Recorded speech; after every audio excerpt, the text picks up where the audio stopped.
বাংলাদেশে এমন কোন বৃদ্ধাশ্রম আছে যে বৃদ্ধাশ্রমে কোনো হাফেজ এবং আলেমের বাবা আছে?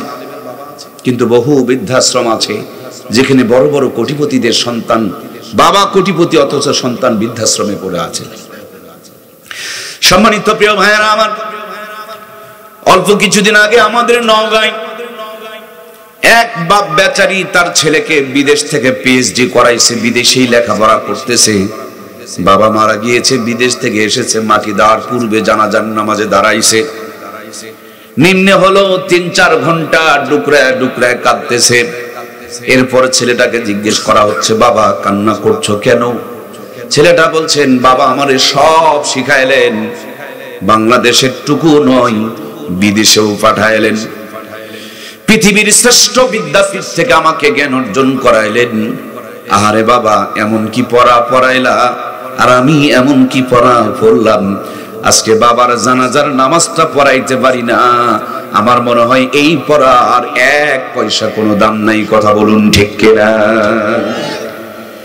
এজন্য প্রাণপ্রিয় ভাইয়েরা আমার, সন্তান ডাক্তার মাস্টার ইঞ্জিনিয়ার হতে বাধা নাই, কিন্তু ডাক্তার মাস্টার ইঞ্জিনিয়ার হওয়ার আগে যদি ইমানদার বানিয়ে নেই তাতে কি কোনো সমস্যা আছে প্রিয় ভাই? সেজন্যই আল্লাহ তাআলা প্রথমে নামাজের কথা বলেন নাই, রোজার কথা বলেন নাই, হজের কথা বলেন নাই, যাকাতের কথা বলেন নাই। প্রথম যেই ঘোষণা করেছেন, প্রথম যেই বাণীটা আমার আল্লাহ তাআলা পেশ করেছেন বান্দার জন্য, আল্লাহর পক্ষ থেকে প্রথম যেই নির্দেশখানা এসেছেন, পড়ো, জ্ঞান অর্জন করো। শিক্ষা জাতির মেরুদণ্ড, শিক্ষা পাওয়ার, শিক্ষা শক্তি, শিক্ষায় ক্ষমতা। এই পৃথিবীতে তারাই রাজত্ব করে যারা যত বেশি শিক্ষিত হতে পেরেছে। এই পৃথিবীর সবচেয়ে বড় সম্পদের নাম হলো শিক্ষা। দুনিয়ার সব কিনা যায় কিন্তু জ্ঞান কিনা, এটাই হলো অমূল্য রতন। এজন্য ইসলাম সবচেয়ে বেশি জ্ঞান অর্জনের গুরুত্ব দান করেছেন। আল্লাহর হাবিব সাল্লাল্লাহু আলাইহি ওয়াসাল্লাম বলেন, যখন ইলমে দ্বীন অর্জন করার জন্য তলেবে ইলমের রাস্তা দিয়ে হেঁটে যায়, আল্লাহর নূরের তরি জান্নাতের ফেরেশতাগুলো তাদের পায়ের নিচে পর বিছায়া দেয়। ওরা যখন কোন রাস্তার কিনারে দিয়া যায়, গর্তের পিপলিকা পানির ভিতরের মাছগুলো পর্যন্ত তাদের মাগফিরাতের জন্য দোয়া করে। তারা যদি কোনো কবরের কিনার দিয়া যায়, মদিনাওয়ালা বলেন 40 দিন পর্যন্ত এই কবরের আযাবকে আমার আল্লাহ তাআলা তাদের শানের বদলতে মাফ করে দেয়। আমার প্রাণপ্রিয় ভাইয়েরা, এজন্য আপনার সন্তান সব হবে, মূল কথা আগে ইমানদার হবে। আমাদের বাংলাদেশের একজন দার্শনিক আলেম হাফিজ হুজুর রহমাতুল্লাহি আলাইহি, যিনি বটগাছের নির্বাচন করেছিলেন, তিনি একটা অনেক গুরুত্বপূর্ণ কথা বলে গিয়েছেন। আজকের আলোচনার মধ্যে যেই কথাটা আমি আপনাদের মাঝে দিয়ে যেতে চাই, আমি যে এসেছি আমি চলে যাব, শুধু এই 2টা কথা আপনাদেরকে দিয়ে যাব। এই কথা দুটো যদি আপনি আপনার জীবনে ধারণ করতে পারেন, আমি চ্যালেঞ্জ করে বলতে পারি, আল্লাহর উপরে ভরসা রেখে বলতে পারি, এই 2টা কথা জান্নাত থেকে বাঁচায়া প্রত্যেককেই জাহান্নাম থেকে বাঁচায়া জান্নাত পর্যন্ত পৌঁছায়া দিবে। কথা দুটো খুবই সহজ। 1 নম্বর কথা, ধর্মহীন কর্মশিক্ষা। 2 নম্বর কথা, কর্মহীন ধর্মশিক্ষা। ধর্মহীন কর্মশিক্ষা, কর্মহীন ধর্মশিক্ষা, এই দুটিই হলো জাতির জন্য অভিশাপ। কথাটাকে একটু কঠিন হয়ে গেছে, একটু সহজ করে বোঝেন। অনেকেই ধর্ম শিখছে কিন্তু কর্ম শিখে নাই। কথা কি বুঝতেছেন? আমার কথা না, তিনি বলছেন যে এটা হলো জাতির জন্য অভিশাপ। আমাদের হাফিজ হুজুর বলছেন ধর্ম শিখছে, কর্ম শিখে নাই। আবার ওনারই আরেকটা কথা যে কেউ কর্ম শিখছে, ধর্ম শিখে নাই, এটাও অভিশাপ। দুর্ভাগ্য এই জাতির জন্য। এই জাতি 2টা নিয়ে বাড়াবাড়ি বেশি করে। একদল ধর্ম নিয়ে এত ব্যস্ত, কর্মের সাথে সম্পর্ক নাই, চলতে পারে না হাত পাতায়। কথা বললেন না কেন? আর একদল কর্ম নিয়ে এত ব্যস্ত, গোসলের ফরজও জানা নাই। গোসলের ফরজ জানে না এরকম অনেক এমপি, মন্ত্রী, ডিসি, এসপি, ওসি আছে। এলাকার নেতৃত্ব দিচ্ছে নাপাক গায়ে, পবিত্রতা জানে না। মুসলমানের লিডার পবিত্রতা জানে না। ওর লিডারের মধ্যে কোনোদিন রহমত আর বরকত প্রত্যাশা করা যায় না। কথা বলুন ঠিক কিনা? আবার আমরা অনেকেই আছি বড় ইলম শিখে ইলমের জাহাজ, কিন্তু নিজে চলার জন্য মানুষের কাছে হাত পাততে হয়। আল্লাহ তাআলা কোরআনুল কারীমের মধ্যে বলেন, রব্বানা আতিনা ফিদ দুনিয়া হাসানাতাও ওয়া ফিল আখিরাতি হাসানাতাও ওয়া কিনা আযাবান নার। আল্লাহ বলছেন, গোলাম আমার কাছে চাও, হে আমার রব আমাকে দাও দুনিয়া এবং আখিরাতের উত্তমটা। সুবহানাল্লাহ বলেন, আগে দুনিয়া পরে আখিরাত। নিম্নটা না উত্তমটা? উত্তমটা, দুনিয়া এবং আখিরাতের উত্তমটা, এবং আমাকে জাহান্নাম থেকে মুক্তি দিয়ে দাও। এই আয়াতটুকু যদি কেউ তেলাওয়াত করে আর আল্লাহ যদি কবুল করে, সে একবারে দুনিয়া আখিরাতের মধ্যেও সেরা হয়ে যায়, আল্লাহর জাহান্নাম থেকে মুক্তি পেয়ে জান্নাতের মেহমান হয়ে যায়। সুবহানাল্লাহ। তাহলে আল্লাহ চাইতে বললেন কয়টা ভাই? আমাদের দেশের মানুষ কেউ একটা এটা চাই, কেউ ওইটা চাই। কেউ বলে আমার দুনিয়া লাগবে না। কিরে গোপাল ভাঁড়, দুনিয়া লাগবে না কে? দুনিয়া লাগবে না তো সুন্দরবনে যা। দুনিয়া লাগবে না তো এলাকায় কেন রে? আবার কেউ দুনিয়া নিয়ে এত ব্যস্ত যে গোসল ফরজটাও জানে না। এটাও একটা আদিম প্রাণী। এই জন্য ভাই আমাদের দুইটা দরকার আছে না নাই? এখানে যে আলো জ্বলছে, লাইন কিন্তু দুইটা, একটা নেগেটিভ আর একটা, বলুন না, একটা লাল তার আর একটা কারেন্টের লাইন আর একটা। এই দুইটা লাইন ছাড়া কি মাইক কথা বলবে? আলোটা কি জ্বলবে? ফ্যান কি ঘুরবে? তাহলে দুটিই লাগবে। দুনিয়া আখিরাত প্রত্যেকটা মানুষের ভিতরে লাগবে। সম্পদ মানুষকে জাহান্নাম থেকে বাঁচায়, ঢাল স্বরূপ। আবার এই সম্পদের কারণে অনেক আলেমেরা ঈমান পর্যন্ত বিক্রি করে। সবার বিরুদ্ধে ফতোয়া দেয়, সভাপতির বিরুদ্ধে ফতোয়া দেয় না, সেক্রেটারির বিরুদ্ধে ফতোয়া দেয় না, ওই যে চাকরি থাকবে না। তাহলে কি তোমার সেকেন্ড রব নাকি? এরে যদি সেকেন্ড রব বানায় হক কথা বলা বন্ধ করো, তাহলে আখিরাতে কি পাবো আমরা বলুন? এজন্য আমাদের দুইটার দরকার আছে না নাই? প্রত্যেকটা মাদ্রাসা বাংলাদেশে এখন প্রত্যেকটা মাদ্রাসা দুনিয়া আখিরাত দুটাই সমানভাবে সমানভাবে দিচ্ছে। সুবহানাল্লাহ বলেন। আমি কোনোদিন স্কুলের বিরুদ্ধে বলি না। স্কুল লাগবে, কলেজ লাগবে, ভার্সিটি লাগবে, কিন্তু আগে তো ঈমান লাগবে রে ভাই। আপনি যদি আপনার সন্তানকে স্কুলে দেন, দিনের বেলা পড়বে, আর সন্তানকে যদি মাদ্রাসায় দেন, দিনেও পড়বে রাতেও পড়বে। আমি যদি বলি ভোরেও পড়বে, তাহাজ্জুদের মুহূর্ত থেকে পড়বে, রাতের 3টার থেকে পড়বে। কথা ঠিক না ঠিক? তার মানে স্কুলে দিলে যা পাই, মাদ্রাসায় দিলে কম করে হলেও 3 গুণ পাই। স্কুলে দিলে শুধু দুনিয়ারটা পাই, আর মাদ্রাসার দিলে দুনিয়ারটাও পাই, আখিরাতেরটাও পাই। আল্লাহর কোরআনের উপরে আমল হয়ে যায়। কথা বলুন ঠিক কিনা? এর জন্য প্রাণপ্রিয় ভাইয়েরা আমার, আমরা আমাদের কলিজার টুকরা দরদের সন্তানগুলোকে কোরআনের সাথে সম্পৃক্ত করায় দিব। কেন আপনি আপনার সন্তানকে কোরআনের সাথে জড়িয়ে দিবেন? কারণ কোরআনুল কারীম এমন একটা দামি নিয়ামত, কোরআনুল কারীম এমন একটা দামি সম্পদ। কোরআনুল কারীম আল্লাহর পক্ষ থেকে বান্দার জন্য এমন একটা শ্রেষ্ঠ উপহার। এই কোরআনুল কারীম যেখানে যেমনি যেভাবে যার সাথে লেগেছে, আল্লাহর কোরআনের ছোঁয়া লাগার কারণে প্রত্যেকটা জিনিসের শান, মান, মর্যাদা আর মর্তবাকে বাড়িয়ে দিয়েছেন কে? এই কোরআনুল কারীম আরশ আজিমে ছিল, আরশ আজিমের মর্যাদা বেড়ে গেল। একজন ফেরেশতা নিয়ে আসলেন, মুআল্লিমুল মালাইকা, ফেরেশতার মাঝে সর্দার হয়ে গেল। এই কোরআনুল কারীম একটা পাথরের পাহাড়ে নাজিল হলো। পাথরের পাহাড়কে আল্লাহ তাআলা আলোর পাহাড় বানায়া দিল। এই কোরআনুল কারীম রমজানুল মুবারকে নাজিল হলো। 11 মাসের মধ্যে আমাকে আর শ্রেষ্ঠ বানায়া দিল। এই কোরআনুল কারীম একটি মুবারক রাত্রে নাজিল হলো। লাইলাতুল কদরি খায়রুম মিন আলফি শাহর, 1000 মাসের চাইতে, মানে 83 বছর 4 মাসের চাইতে আমার আল্লাহ তাআলা উত্তম বানায়া দিল। এই কোরআনুল কারীম যেই কাগজের মধ্যে লেখা হয়েছে, এই পৃথিবীর মধ্যে কোরআন লেখনেওয়ালা কাগজকেই আল্লাহ তাআলা সবচেয়ে দামি বানিয়ে দিয়েছে। এই কোরআনুল কারীম যেই কভারে জড়ানো হয়েছে তার দাম বেড়ে গিয়েছে। এই কোরআনুল কারীম যে রেহেল কাঠের উপরে পড়া হয়, সেই রেহেল কাঠের দাম বেড়ে যায়। এই কোরআনুল কারীম যদি আপনি আপনার সন্তানের সিনার মধ্যে ঢুকিয়ে দিতে পারেন, যেখানেই থাকুক আপনার আমার সন্তানের সম্মান মর্যাদাটুকু বাড়িয়ে দিবেন কে? আমি জানি ওয়াজে বলবেন, কিন্তু স্কুলে পড়াবেন। এখানে ঠিকই বলবেন, কিন্তু ওখানে গিয়ে স্কুলে আপনার সন্তানকে আপনি দিবেন। আমি এটাও জানি যে কেন আপনি দিবেন। আপনি ভেবেছেন যে স্কুলে যদি না পড়ে বড় বড় কোটিপতি হতে পারবে না, মাদ্রাসায় পড়ে তো অনেক বড় ধনী হওয়া যায় না, এজন্য আপনি আপনার সন্তানকে মাদ্রাসায় দিবেন না। আমি বলি শোনেন, ধনী হওয়া এক জিনিস আর সুখী হওয়া আর এক জিনিস। স্কুলে পড়ে সুদ ঘুষ খেয়ে ধনী হতে পারবে, কিন্তু সুখী হতে পারবে না। আসমানের নিচে জমিনের উপরে আজও যদি রিসার্চ করেন, কোরআন ওয়ালার এক সবচেয়ে সুখী, কথা বলুন ঠিক কিনা?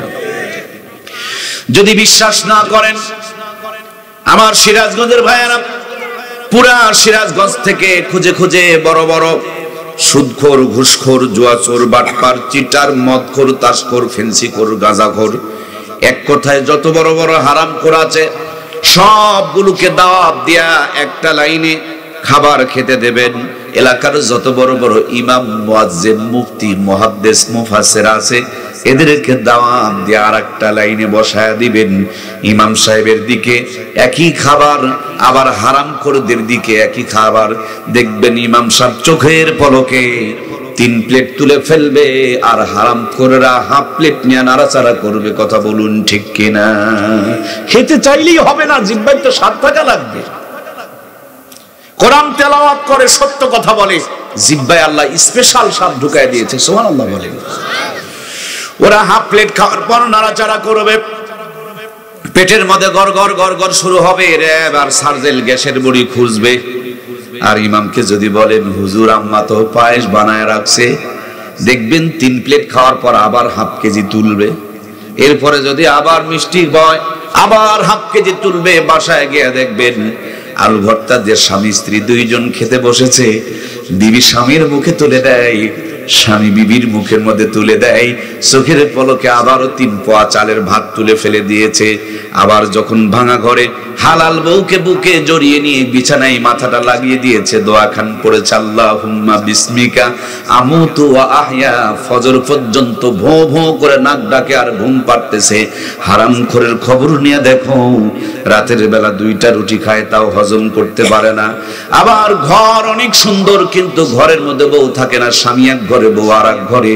দামি দামি মোবাইল ফোন ব্যবহার করে, এই মোবাইল স্বামী স্ত্রীর কাজে লাগে না, পরক্রিয়া ব্যবহার করে, কইতেও পারে না, সইতেও পারে না, সেরার মতন গড়াগড়ি করে, একই রাত্রে 2টা 3টা করে ঘুমের বড়ি মারে, তারপরে কাম হয় না। এক পর্যায়ে চিন্তা করতে করতে, টেনশন করতে করতে বিছানায় স্টক করে পড়ে থাকে, কথা বলুন ঠিক কিনা? এই জন্য সুখী যদি হতে হয়, আল্লাহর কোরআন ছাড়া সুখী হওয়া সম্ভব নয়।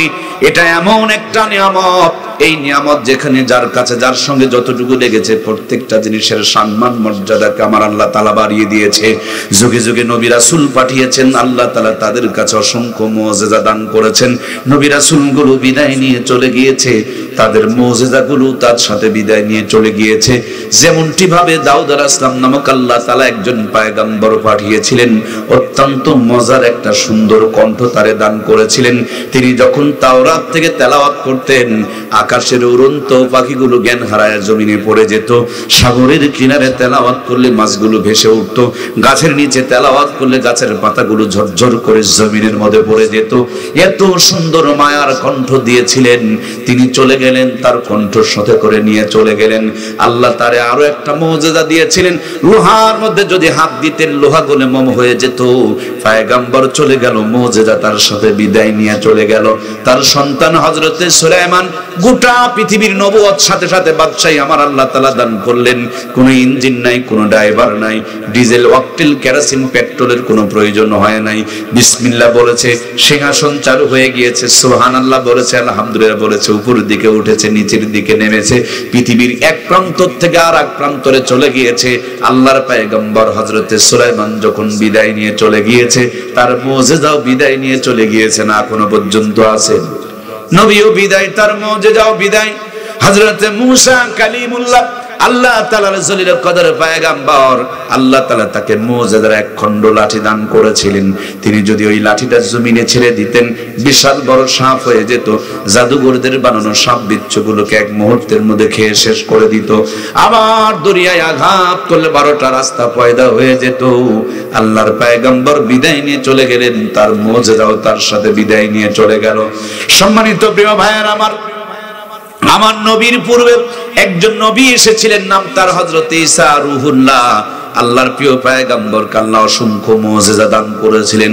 মায়ের পেটের থেকে বের হওয়ার পর দোলনার মধ্যে বাচ্চা খেলাধুলা করতেছে, আর মানুষজন তার মায়ের চরিত্রের উপরে যখন অপবাদ দিতে শুরু করে দিয়েছে, আল্লাহর পয়গম্বর দোলনার থেকে কথা বলেছিলেন। অন্ধ লোকের চোখে হাত বুলায় দিতে চক্ষুষ্মান হয়ে যেত, টাকওয়ালা মাথায় হাত বুলায় দিলে মুহূর্তের মধ্যে চুল গজায় যেত। মুর্দা মানুষের কবরের কিনারে দাঁড়ায় যদি বলতেন কুম্বি ইজনিল্লাহ, মুহূর্তের মধ্যে কবরের মুর্দা মানুষটা জিন্দা হয়ে উঠে দাঁড়িয়ে যেত। সুবহানাল্লাহ। আল্লাহর পয়গম্বর হযরত ঈসা রূহুল্লাহ বিদায় নিয়ে চলে গেলেন, তার মুজিজাও বিদায় নিয়ে চলে গেল। আপনার আমার নবীকে আল্লাহ তাআলা একটা দুইটা মুজিজা নয়, 4500 মুজিজা দান করেছেন। নবী বিদায় নিয়ে চলে গিয়েছে, অনেক মুজিজা বিদায় নিয়ে চলে গিয়েছে, কিন্তু সবচেয়ে বড় মুজিজা এই কোরআনুল কারীম এখনো পর্যন্ত রয়ে গিয়েছে। কথা বলুন ঠিক কিনা?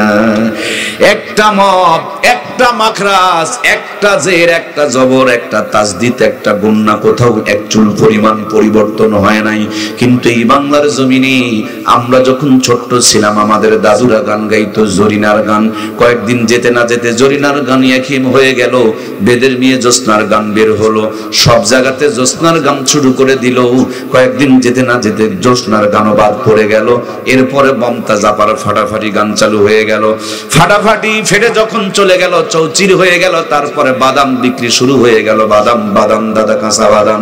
কয়েকদিন পর বাদাম মেরে দিন শেষ, নতুন করে কালো পাখির বাংলাদেশ তুমি বন্ধু, কালো পাখি আমি যেন কি। এর কয়েকদিন যেতেই না যেতে এখন শুনতে পাই কুত্তার বাচ্চা ফুটফুটে সুন্দর, এই গানগুলো ভাইরাল হয়ে যায়। তার মানে 30 বছরের ব্যবধানে আমার প্রিয় ভাইয়েরা, একটা দুইটা নয়, অনেকগুলো গান ভাইরাল হয়, আবার ড্যামেজ মেরে যায়, একহিম হয়ে যায়, দুর্বল হয়ে যায়, শুনলে বিরক্ত শুরু হয়ে যায়। কিন্তু কোরআনুল কারীম আজ থেকে 1500 বছর পূর্বে নাজিল হয়েছে। একটা মদ, একটা মাখরাজ, একটা জের, একটা জবর, একটা তাসদিদ, একটু টান টুন কোনো পরিবর্তন হয় নাই। বরঞ্চ কোরআনুল কারীমের তেলাওয়াত যতই শুনি ততই শান্তি, ততই নতুন, ততই তৃপ্তি। এটা আল্লাহর কোরআন, তার জিন্দা মুজিজা। কথা বলুন ঠিক কিনা?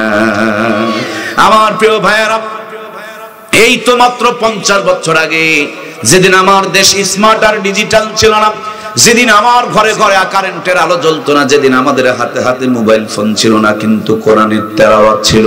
আহারে, কোরআনের তেলাওয়াতওয়ালা ঘরে মাসকালার ডালের তেলানি হয়েছে। একবারই তেলানি যেন গোটা গ্রাম ছড়িয়ে পড়েছে। একদিন আতপ চালের বিরিয়ানি খেলে 2 দিন পর্যন্ত হাত থেকে সুগন্ধ বের হয়েছে। একদিন যদি ইলিশ মাছ আর পান্তা ভাত খাওয়া গিয়েছে, কম করে হলো 3 দিন পর্যন্ত সুঘ্রাণ ছড়িয়েছে। এখন আমরা স্মার্ট আর ডিজিটাল হওয়ার পর সেই পাথর ঘাটা থেকে প্যাকেট করে একবারে বরফ দেওয়া টাটকা ইলিশ মাছ আমদানি করে নিয়ে আসতেছি। ভাঙা ঘর 10 তলা বিল্ডিং বানিয়েছি। মূর্খ নানি দাদিদের উন্নতি করে এমএ পাস করিয়েছি। নরমাল চুলা ভেঙে দিয়ে গ্যাসের চুলা ঢুকিয়েছি। সাধারণ মশলা বাতিল করে রাঁধুনি গুঁড়া মশলা ব্যবহার করছি। কত উন্নতি করেছেন, ঘন্টা পেরিয়ে যাবে, উন্নতির ফিরিস্তি শেষ হবে না। কিন্তু যোগ্য খবর নিয়ে দেখেন, রান্নার পরে খাবার সময় নাকে নিয়ে চেক করতে হয় ইলিশ না সিলভার কাপ। কথা বলুন ঠিক কিনা? আগে কি সুন্দর দিন কাটাইতাম আমরা, আগে কি সুন্দর দিন কাটাইতাম। ফজর যখন হইতো মাঝে মাজান দিত, মধুরা জান শুনে বিছানা ছাড়িতাম আমরা, মধুরা জান শুনে ঘুম ছাড়িতাম। যতই থাকুক কাম আগে নামাজ পড়িতাম, হাজার থাকুক কাম আগে নামাজ পড়িতাম। নামাজ পড়িয়া কোরআন পড়িতাম আমরা, নামাজ পড়িয়া তেলাওয়াত করিতাম, আগে কি সুন্দর দিন কাটাইতাম আমরা, আগে কি সুন্দর দিন কাটাইতাম। জোরে বলুন মারহাবা। কি সুন্দর সোনালী দিন, যেই দিন কোন চেয়ার মায়েদের দখলে ছিল না, কিন্তু মায়েদের দখলে ছিল মাথায় ঘুমটা, মায়েদের দখলে ছিল ফুল হাতা জামা, মায়েদের দখলে ছিল পেট ঢাকা পোশাক। এই তো 50 বছর আগে মূর্খ নানি দাদির বিয়ে হয়েছে। আমার আপনার মূর্খ নানু আর নানি আর দাদিকে নানু আর দাদুরা তখনকার জামানার 500 টাকার নগদ পণ দিয়ে বিয়ে করেছে। ওই 500 টাকা দিয়ে সিরাজগঞ্জ শহরের মিডিল প্লেসে কিন্তু 5 বিঘা জমি কিনে পাওয়া গেছে। 5 বিঘা জমির মূল্য দিয়া যেই নানি দাদিরে বিয়ে করা হলো, ওই নানি দাদির পেটে 12টা 15টা 18টা সন্তান জন্মগ্রহণ করলো। একটা নানি দাদিকেও কষাইখানা নিয়ে পেট চিরে বাচ্চা বের করা দরকার পড়লো? ভুল কইলাম নাকি? সব কটা সন্তানকে বুকের দুধ খাওয়া লালন পালন করেছে। কোটার দুধ তো ছিলই না, গাভীর দুধে দরকার পড়তো না, বাচ্চা দুধ খেয়ে শেষ করতে পারতো না। এখন স্মার্ট আর ডিজিটাল জামানা, সব চেয়ার খালাম্মা ফুবি আম্মা চাচি আম্মারা দখল করে নিয়েছে। আমাদের কপালে দামি কোনো চেয়ার জোটে না। ওনারা আইন পাস করেছে 18 বছর আগে বিয়ে দেওয়া যাবে না। আবার বিয়ের পর পদ্ধতি চালু হয়ে গিয়েছে, 5 বছর কাটায় দাও, এত তাড়াতাড়ি বাচ্চা নেওয়া হবে না। 25-30 বছরে যখন সন্তান নিতে চাই, সিরাজগঞ্জের ভালো একটা গাইনি ডাক্তারের সাথে যোগাযোগ শুরু করে দেয়। পেটে বাচ্চা আসার পর ইসিজি, এক্সরে, আল্ট্রাসাউন্ড শুরু হয়ে গেল। কায়দায় না বেকায়দায়, ভিটামিন আছে না নাই, ক্যালসিয়াম আছে না নাই, আয়রন আছে না নাই, জিঙ্ক আছে না নাই, হাজার তরিকার পদ্ধতি চালায়, কিন্তু পেটের ভুঁড়িটুকু ঢেকে রাখতে চায়। বুকে ওড়না খুঁজে পাওয়া যায়, মাথার উপরে তাদের কোনো কাপড় থাকে না। এই জন্য খেয়াল করে দেখবেন আমার প্রিয় ভাইয়েরা, 80 থেকে 90% মা বোনকে এখন কষাইখানা নিয়ে পেট চিরে চিরে বাচ্চা বের করতে হয়। কথা বলুন ঠিক কিনা? ওরা জীবনটাকে, শরীরটাকে, বডিটাকে রেখেছিলেন ঢাকা কোরআন সুন্নাহর আদর্শ দিয়া। এই জন্য ওখানে রহমত আর বরকত পয়দা হয়েছে। আর যারা ইজ্জত বের করে প্রদর্শনী করতেছে, তাদের পেট থেকে চিটার বাটপা আর লুচ্চা গুন্ডাই খালি পয়দা হচ্ছে। কথা বলুন ঠিক কিনা? অল্প কয়েকদিন আগে, কষ্ট নিচ্ছেন না তো আবার, অল্প কয়েকদিন আগে বগুড়াতে এক মাহফিল থেকে নামার পর ছোট্ট একটা বাচ্চা খুলে তুলে দিয়ে বলছে, হুজুর বাচ্চাটাকে বাতাস লাগছে, একটু ফু দিয়ে দেন তো, পানি পড়ে দেন তো। আমি জিজ্ঞেস করলাম বাতাস লাগলো কেমনি? বলে ছোট বাচ্চা বোঝে নাই, ভাজা পোড়া খাইছে আর দৌড়াদৌড়ি করছে, এই জন্য বাতাস লাগছে, পাতলা পায়খানা, বমি করছে, কান্নাকাটি করছে, পেট ব্যথা করতেছে। আমি সূরা ফাতিহা পড়ে পানিতে ফু দিয়া দিলাম। কিছুক্ষণ পরে তারা এসে বললেন বাচ্চাটার কান্নাকাটি বন্ধ হয়েছে, পাতলা পায়খানা, বমি বন্ধ হয়েছে, ঘুমিয়ে পড়েছে। আমার মাথার যেন যন্ত্রণা শুরু হয়ে গেল। হাই, এতটুকু বাচ্চা ভাজা পোড়া খাইতে খাইতে বাহিরে গেলে যদি বাতাস কুতাস লাগে গো। এমনি তো আমাদের মা বোনগুলো ফর্সা, এমনি পাচ্ছে না, তারপরও কোনো ভরসা। এরপরও বিউটি পার্লারে গিয়ে সাজুগুজু করতেছে, মুসলমানের পোশাক কুরবানি করে দেয়া, কিরণমালা কটকটি, নাস্তিক মার্কা কাটা ফাটা পোশাক ভরেছে। রাত মানে না, দিন মানে না, সকাল সন্ধ্যার তাওয়াক্কা করে না, খালি টোটো কোম্পানি ম্যানেজারের মতন বো বো বো বো করে রাস্তা পথে পায়চারি করে। এভাবে বেহায়ার পোশাক পরে বুক পিট বের করে বাংলার জমিনে যদি মা বোনরা ঘোরাফেরা করে, এদের নেংটা পোনার কারণে, বেপর্দা পোনার কারণে, বেহায়া পোনার কারণে আল্লাহর আযাব আর গজবের বাতাস লাগে কি লাগে না? লাগে লাগে লাগে। আযাব আর গজবের বাতাসে কাল বৈশাখী ঝড় আসে, এই আযাব আর গজবের বাতাসে কিন্তু ভূমিকম্প, ভূমিধস, ঘূর্ণিঝড় আসে। এই আযাব আর গজবের বাতাসের কারণে খাবারের স্বাদ উঠে গিয়েছে। এই আযাব আর গজবের বাতাসে রহমত আর বরকত বিদায় নিয়ে চলে গিয়েছে। আজ থেকে 50 বছর আগে এই আযাব আর গজবের বাতাস ছিল না। মূর্খ নানু আর দাদুরা অসুস্থ হয়ে পড়েছেন, গাছের থেকে নিমের পাতা পেরে নিয়ে 2 গ্লাস রস বসান দিয়েছে, পায়ে হেঁটে হেঁটে সিরাজগঞ্জ চলে গিয়েছে, পায়ে হেঁটে হেঁটে শাহজাদপুর চলে গিয়েছে, পায়ে হেঁটে হেঁটে বগুড়া চলে গিয়েছে, পায়ে হেঁটে হেঁটে ঢাকা পর্যন্ত চলে গিয়েছে। এখন স্মার্ট আর ডিজিটাল হয়ে গিয়েছি, কিন্তু আযাব আর গজব চলতেছে, রহমত আর বরকত বিদায় নিয়ে চলে গিয়েছে, নেংটামি আর নোংরামি বেড়ে গিয়েছে। এই জন্য আমরা যদি স্মার্ট আর ডিজিটাল হই, নন স্মার্ট নানু আর দাদু যদি 150 বছর বাঁচে, আমাদেরকে 300 বছর বাঁচার দরকার আছে না নাই? এলাকার মানুষ কি 300 বছর বাঁচে? অথচ 50 বছর আগে ঠিকই তারা 150 বছর বাঁচত। কথা বলুন ঠিক কিনা? ডিজিটাল হওয়ার পর আমাদের হায়াত কমে গিয়েছে, আয়ু কমে গিয়েছে। তার মূল কথা হলো এই জাতি কোরআন সুন্নাহ থেকে দূরে সরে চলে গেছে। ঠিক কিনা? আমাকে যদি বলেন মুর্শিদুল আলম মর্তুজা ভাই, এই যে সুন্দর সুন্দর বাণীগুলো আপনি আমাদেরকে শোনাইতেছেন, এই সুন্দর কোরআনের কথাগুলো কোথা থেকে অর্জন করেছেন, হাসিল করেছেন, গ্রহণ করেছেন?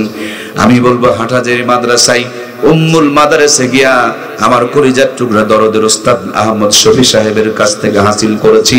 আল্লাহ জান্নাতি নূর দিয়া তার কবরকে ভরপুর বানিয়ে দেখ। জোরে বলুন আমিন। আমার হযরতকে যদি বলেন আপনি কই পড়েছেন, তিনি বলবেন দেওবন্দে পড়েছি। দেওবনওয়ালাকে যদি বলেন এই কোরআন সুন্নাহর জ্ঞান কোথায় অর্জন করেছেন, তারা বলবেন মদিনায় পড়েছি। মদিনাওয়ালাদেরকে যদি বলেন কই পেয়েছেন, তারা বলবেন সাহাবা ইকরামের কাছে পেয়েছি। সাহাবা ইকরামদেরকে যদি বলেন কোথায় পেয়েছেন, তারা বলবেন মুহাম্মদুর রাসূলুল্লাহ সাল্লাল্লাহু আলাইহি ওয়াসাল্লামের কাছে পেয়েছি। নবীজিকে যদি বলেন নবী গো এই কোরআনুল কারীম আপনি কোথায় পেলেন, তিনি বলবেন জিবরাইল আমিনের মাধ্যমে পেয়েছি। জিবরাইল আমিনকে যদি বলেন কোথায় পেয়েছেন, তিনি বলবেন আরশ আজিমে পেয়েছি। আরশ আজিমকে যদি বলেন কই পেয়েছেন, তিনি বলবেন কিতাবুল্লাহ কালামুল্লাহ, যার কিতাব, যার বাণী, যার কালাম সে আল্লাহ তাআলার কাছ থেকে গ্রহণ করেছি।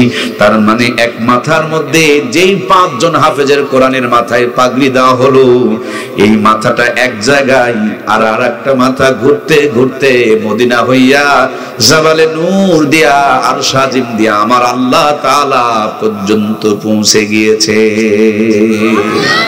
এই জন্য এই গাড়িটা সরাসরি জান্নাতের গাড়ি। এক্ষুনি সিরাজগঞ্জে গিয়ে দেখবেন, কড্ডার মোড়ে গিয়ে দেখবেন ঢাকার কোচগুলো দাঁড়ায়া হেলফার আস্তে করে গেটে একটু সাউন্ড দেয় ঢাকা ঢাকা। আপনি যদি বলেন এই বোকা এ তো কড্ডার মোড় সিরাজগঞ্জ, সে বলবে মোহতারাম 500 টাকা দিয়ে খালি সিটে বসে একটা চোখ বন্ধ করে নাক ডাকা শুরু করে। 3-4 ঘন্টা পর সকাল হয়ে যাবে, আমি আপনাকে ডাক দিব, তখন আর সিরাজগঞ্জ দেখা যাবে না, তখন চোখ মিললেই ঢাকা। সুবহানাল্লাহ বলেন না? টাকা নেই, টিকিটের মধ্যে লিখে দেয় সিরাজগঞ্জ টু ঢাকা। উনি যেমন কনফিডেন্সলি আপনাকে সিরাজগঞ্জ থেকে ঢাকা পর্যন্ত লিখে দেয়, আমিও আমার বুকের তাজা রক্ত দিয়ে আপনাকে লিখে দিয়ে যেতে পারবো। আপনি যদি এই কোরআনের প্রতিষ্ঠানের সাথে সম্পৃক্ত থাকতে পারেন, আল্লাহর এই কোরআনের প্রতিষ্ঠান এক টান দিয়ে আপনাকে আমাকে জান্নাত পর্যন্ত পৌঁছায় দিবে। সাতবাড়িয়া টু ঢাকা এই গাড়িটা সাতবাড়ির জন্য। আপনাদের এই মাহফিলটা, মাদ্রাসাটা এই এলাকার মানুষের জান্নাতের জন্য। এটা জান্নাতের একটা গাড়ি, জান্নাতের একটা বগি, জান্নাতের একটা এলাকার মানুষের জন্য, জান্নাতের একটা ফ্যাক্টরি, কারখানা। এই বগিটা আপনাকে জান্নাত পর্যন্ত পৌঁছায় দিবে। আমরা এর সাথে থাকবো তো ইনশাআল্লাহ, বিরোধিতা করবো না তো ইনশাআল্লাহ, জীবনের চাইতে বেশি ভালোবাসবো ইনশাআল্লাহ। কোরআনুল কারীম এমন একটা নিয়ামত, একজন বর অসংখ্য বর যাত্রী খায়, বর কিন্তু তত খায় না। বর নাকি রুমাল ব্যবহার করে, বর লাফালাফি করে না, এরা লাফালাফি ঝাঁপাঝাপি করে, কিন্তু বর ছাড়া কি ওদের কোনো খাবার আছে ভাই? এই জন্য মাদ্রাসার তালেবে ইলমরা হলো বর, আর আমরা হইলাম বরযাত্রী। এদের সেবা যত্ন যত করব, আমাদের সম্মান তত আল্লাহ বাড়ায় দিবে। সুবহানাল্লাহ। আমার প্রাণপ্রিয় ভাইয়ারা, এই কোরআনওয়ালারা কত সম্মানী একটু খেয়াল করে দেখুন। বাংলার জমিনে, আসমানের নিচে, জমিনের উপরে সুখী যদি কোনো মানুষ থাকে তাহলে কোরআনওয়ালারা আছে। সুবহানাল্লাহ বলেন। ছোট্ট একটা গ্রামে যদি ইমামতি করে, খবর নিয়ে দেখবেন 30 দিন 30 বাড়িতে 30 রকম হাতে আর 30 রকম স্বাদে। তারপরও আমি যতটুকু জানি সিরাজগঞ্জের মানুষেরা আলেম ওলামাকে নিজের জীবনের চাইতে বেশি ভালোবাসে। কথা বলুন ঠিক কিনা? হাটবারে যদি হয়, বেগম ঘুম থেকে সকালবেলা আপনাকে জাগ্রত করায়া হাতে একটা ব্যাগ ঢুকায়া দিয়া পকেটের মধ্যে 2000 টাকা দিয়া বলবে, লম্বা স্লিপ দিয়া বলবে বাজারে যাও, আগে না গেলে ভালো বাজার পাওয়া যাবে না, আজকে আমাদের বাড়িতে হুজুরের বালি। আপনি 2000 টাকার বাজার করতে করতে টাকা ফুরিয়ে গিয়েছে, বিকাশ থেকে আরো 1000 টাকা বের করে নিয়া ভাবি লিখেছে 25টা উনি বাজার করেছেন, 35টা দুহাত ভর্তি বাজার নিয়ে বাসায় হাজির। আল্লাহর বান্দি জীবনের সমস্ত অভিজ্ঞতা খাটায়া যত্ন করে রান্না করে জানে হুজুর মানুষের বাড়িতে বাড়িতে খায়। খাবার দুর্বল হয়ে গেলে দুর্নাম হয়ে পড়বে। যত্ন করে রান্না করেছে, ইমাম বড় চালাক মানুষ, চিন্তা করে আমি যদি বাড়িতে গিয়া খাই তাহলে বউ তো পাতিল নিয়ে লটর পটর করবে, এই জন্য টিফিন বক্স পাঠায়া দেয়, এক বাটির মধ্যে 3-4 আইটেমের তরকারি ঢুকায়া দেয়। এবার সিরাজগঞ্জ গিয়া বড় টিফিন বক্স সন্ধান করতেছে, বড় কি কোনো টিফিন বক্স পাওয়া যায়? দোকানদার বলে স্মার্ট আর ডিজিটাল জামানা, কোনো কিছু অসম্ভব বর্তমানে বাংলাদেশে আর হয় না। এখন 12 তলা পর্যন্ত টিফিন বক্স আবিষ্কার হয়েছে। ইমাম সাহেব বলেন আমার মুসল্লিরা বড় ভালো, শিল্পপতি এলাকায় মাঝে মাঝে 14-15 আইটেম পর্যন্ত তরকারি রান্না করে। আল্লাহর বান্দা 12 তলা বাতিল পাঠায়া দিয়েছে, উনি 14 আইটেমের তরকারি রান্না করে অপেক্ষায় রয়েছে। 12 তলা 12 আইটেম দিয়ে ভর্তি, এখনো পর্যন্ত 2 আইটেম বাকি প্লাস্টিকের বাটিতে করে সাজায়া দেয়। একজনের খাবার 3 থেকে 4 জন পর্যন্ত খায়। দোকানে যাওয়া লাগে না, কষ্ট করে বাজার করা লাগে না, টাকাও খরচ হয় না, রান্নাও করা লাগে না। আল্লাহর কোরআনের সঙ্গে থাকার কারণে একটা ছোট্ট ইমামকেও রাজকীয় জান্নাতি খাবার খাওয়ান কে? এই তোমার খাবার থাকতে পারে, তুমি খেতে পারবা না, তোমার ডায়াবেটিস। আর মোল্লার কথা বলো, খালি দিয়ে দেখো না, কথা বলছেন না কেন? সব পরপর করে তুলে ফেলে দিবে। কষ্ট নিলেন নাকি? খাওয়ার পর গ্যাসের বড়ি চিনে না, আউ বলে আলহামদুলিল্লাহ একটা টিকিট তুলছে, দেখেন পেট ফাঁকা হয়ে গেছে, সুবহানাল্লাহ কয় না। আর ওদের খবর নিয়ে দেখেন, মশরা মশরা আছে কিন্তু ভিতরে ঢুকবে না। খাই খাই খাই খাই খাই খাই করতে করতে রড, সিমেন্ট, ইট, বালি, রাস্তা পথ সব খাইছে। খবর নিয়ে দেখেন 2 রুটির উপরে চলে না। কথা বলছেন না কেন? যারা খাই খাই করে তারা খেতে পারে না, আর যারা খাই খাই করে না তাদের খেয়ে শেষ হয় না। সুবহানাল্লাহ বলে। আর আমগো মতন যদি একটু মোল্লা বানাইতে পারেন, খাবার কারে বলে, কত প্রকার এবং কি কি। সেদিন খুলনার এক মাহফিলে গেছি, ভর্তার আইটেম দিছে মাত্র 26 প্রকার, খালি ওইটুকুই গুনছি, বাকি বসার জায়গা নাই। আমি বললাম এটা তো গুঠাউন না রে ভাই, যত আইটেম করছেন 1 বস্তা হয়ে যাবে তো, এইটুকু পেটে অতগুলো কি ধরে? বলে হুজুর এটা মনের একটা তৃপ্তি, মনের একটা শান্তি, আমরা কিন্তু কোনোদিন পাইনি, ভবিষ্যতেও পাবো কিনা। নেটে ওয়াজ শুনে শুনে আপনার ভক্ত, আমি তো বলি না এই যে আপনার ভাবি টাবি সব মিলে সারাদিন এগুলাই করছে। ময়মনসিংহের এক মাহফিলে গেলাম, আমি গোস্ত গরুর নিব না, উনি দিবেই ছাড়বে না। আমি খালি সরাই দিই, ভাই এটা দিও না, ভাই এটা দিও না, গলা মোটা হয়ে যাচ্ছে, অ্যালার্জি বেড়ে যাচ্ছে, রাত জাগা জার্নি, কিন্তু উনি দিবে 1 পিস। আমি পারাপারি করছি, দেখছি চোখের কোনায় পানি, ও আঙ্গুল দিয়ে এই চোখ মুছতেছে। কি গো আমি নেব না, আর তোমার কান্নার কারণটা কি? বলে হুজুর আমরা 3 ভাই, আব্বা আম্মা 3 জনকে আলেম বানানোর চেষ্টা করছে কিন্তু হয়ে উঠতে পারিনি। বাবাই মারা গেছে, বৃদ্ধ মানুষ মা, আমাকে ঢাকার থেকে ডাকায় নিছে, লিস্ট করায় বাজার করাইছে, সারাদিন আমি মার সাথে হেল্পারি করছি। এগুলো ফজরের পর থেকে আমার মা নিজের হাতে বানাইছে। ওনার জীবনের শেষ স্বপ্ন যে আজকের মাহফিলের প্রধান বক্তাকে নিজে একটু আপ্যায়ন করবে।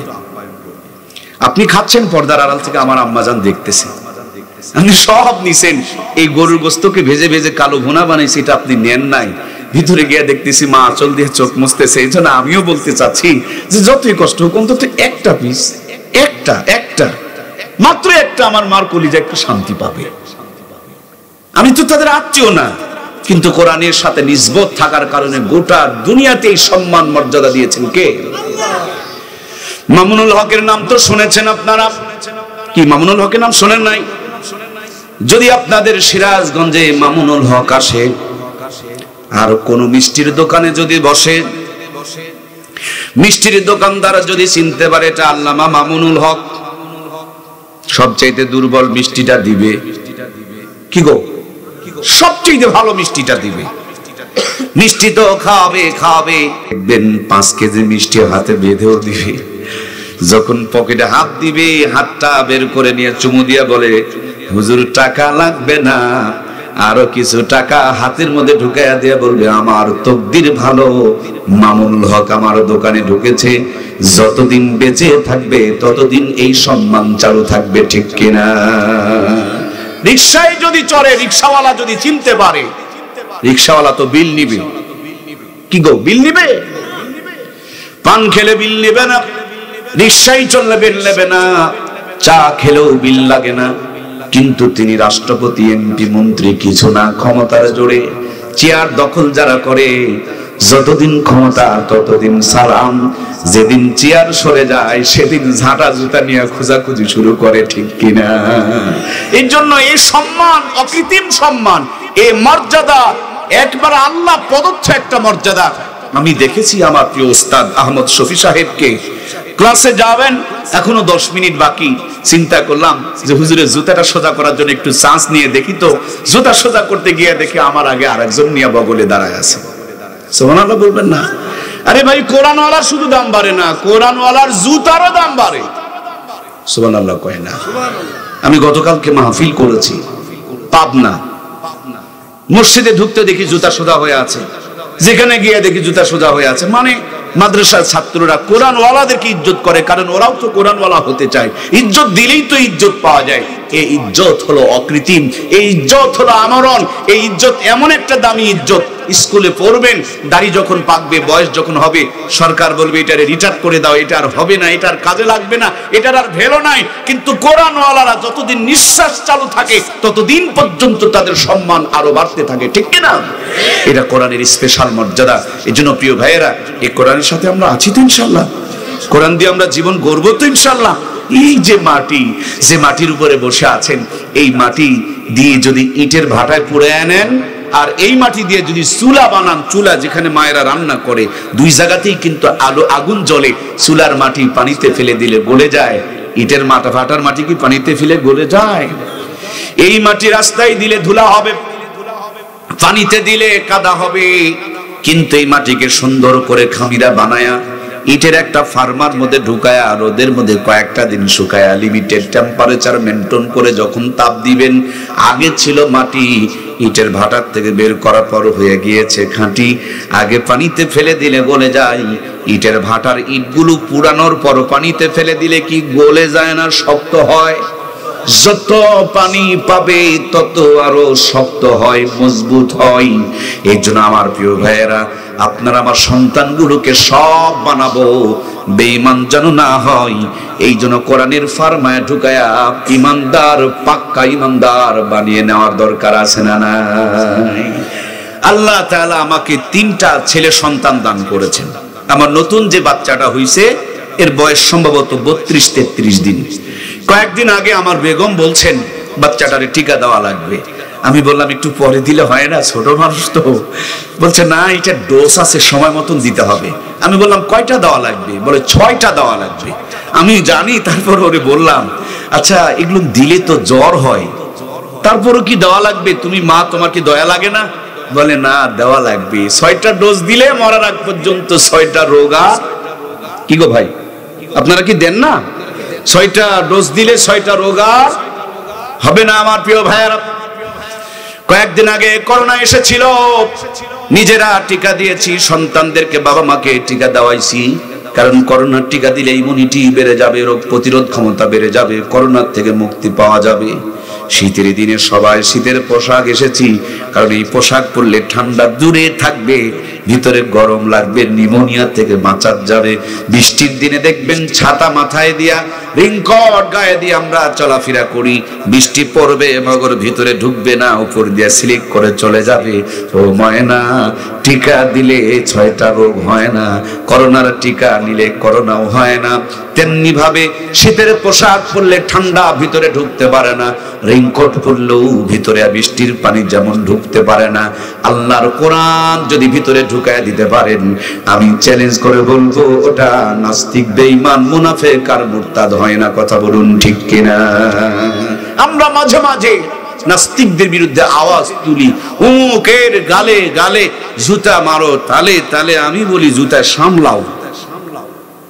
এই যে তুমি জুতা মারতে যাও তসলিমা নাসরিনকে, লতিফ সিদ্দিকে, কারণ কি? ওরা ইসলামের বিরুদ্ধে কথা বলেছে। তার পূর্বের কারণ কি? ওদের বাপ মা ওদেরকে কোরআনের ফরমাই দিতে পারেন নাই, কোরআনের শিক্ষা দিতে পারে নাই। এই জন্যই তাদের মুখ থেকে আবল তাবল কথা বের হয়। কথা বলুন ঠিক কিনা? কিন্তু বন্ধু, তুমিও তো তোমার সন্তানকে কোরআন দাও নাই। আজকে বোঝা যাচ্ছে? ও ভাই, তুমিও তো তোমার মেয়েকে কোরআন পড়াও নাই। যে সমস্ত মেয়েরা ইজ্জত বের করে দেখায়, খবর নিয়ে দেখবেন তাদের সিনায় কোরআন।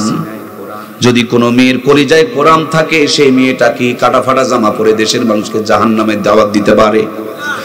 যদি কোনো মানুষের কলিজার মধ্যে কোরআন থাকে, সে প্যান্টের চেন খান খুলে দিয়া বল বিয়ারিং রিং পিস্টন করে বের করে ছচ্ছর করে ছেড়ে দিতে পারে। যদি কোনো মানুষের কলিজার মধ্যে কোরআন থাকে, সে আলেমদের বিরুদ্ধে, ইসলামের বিরুদ্ধে, কোরআনের বিরুদ্ধে, নবীর বিরুদ্ধে, আল্লাহর বিরুদ্ধে কথা বলতে পারে। বাংলাদেশে ব্যাপক পরিমাণে নাস্তিক বেড়ে যাচ্ছে। তার মূল কারণ হলো আমরা আমাদের সন্তানদেরকে কোরআন থেকে দূরে সরিয়ে রাখতেছি। ছেলেকে চাকরি দিলেন, ব্যবসা দিলেন, বাড়ি দিলেন, গাড়ি দিলেন, সম্পদ দিলেন না, আল্লাহর সব দিলেন, কিন্তু আল্লাহর কোরআনুল কারীমের শিক্ষা দিলেন না।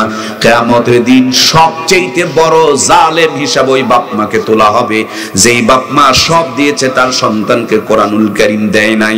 ওই সন্তানকে যখন জাহান্নামের জন্য ঘোষণা দেওয়া হবে, আল্লাহর বান্দা বলবেন, ও আমার রব, আমার বাবা মাকে আগে জাহান্নামের মধ্যে দাও, ওদের কলিজার উপরে পা দিয়া জাহান্নামে ঢুকবো। তারা দুনিয়ার সব দিয়েছে, কিন্তু জাহান্নাম থেকে বাঁচার জন্য কোরআনের শিক্ষাটুকু দেয় নাই।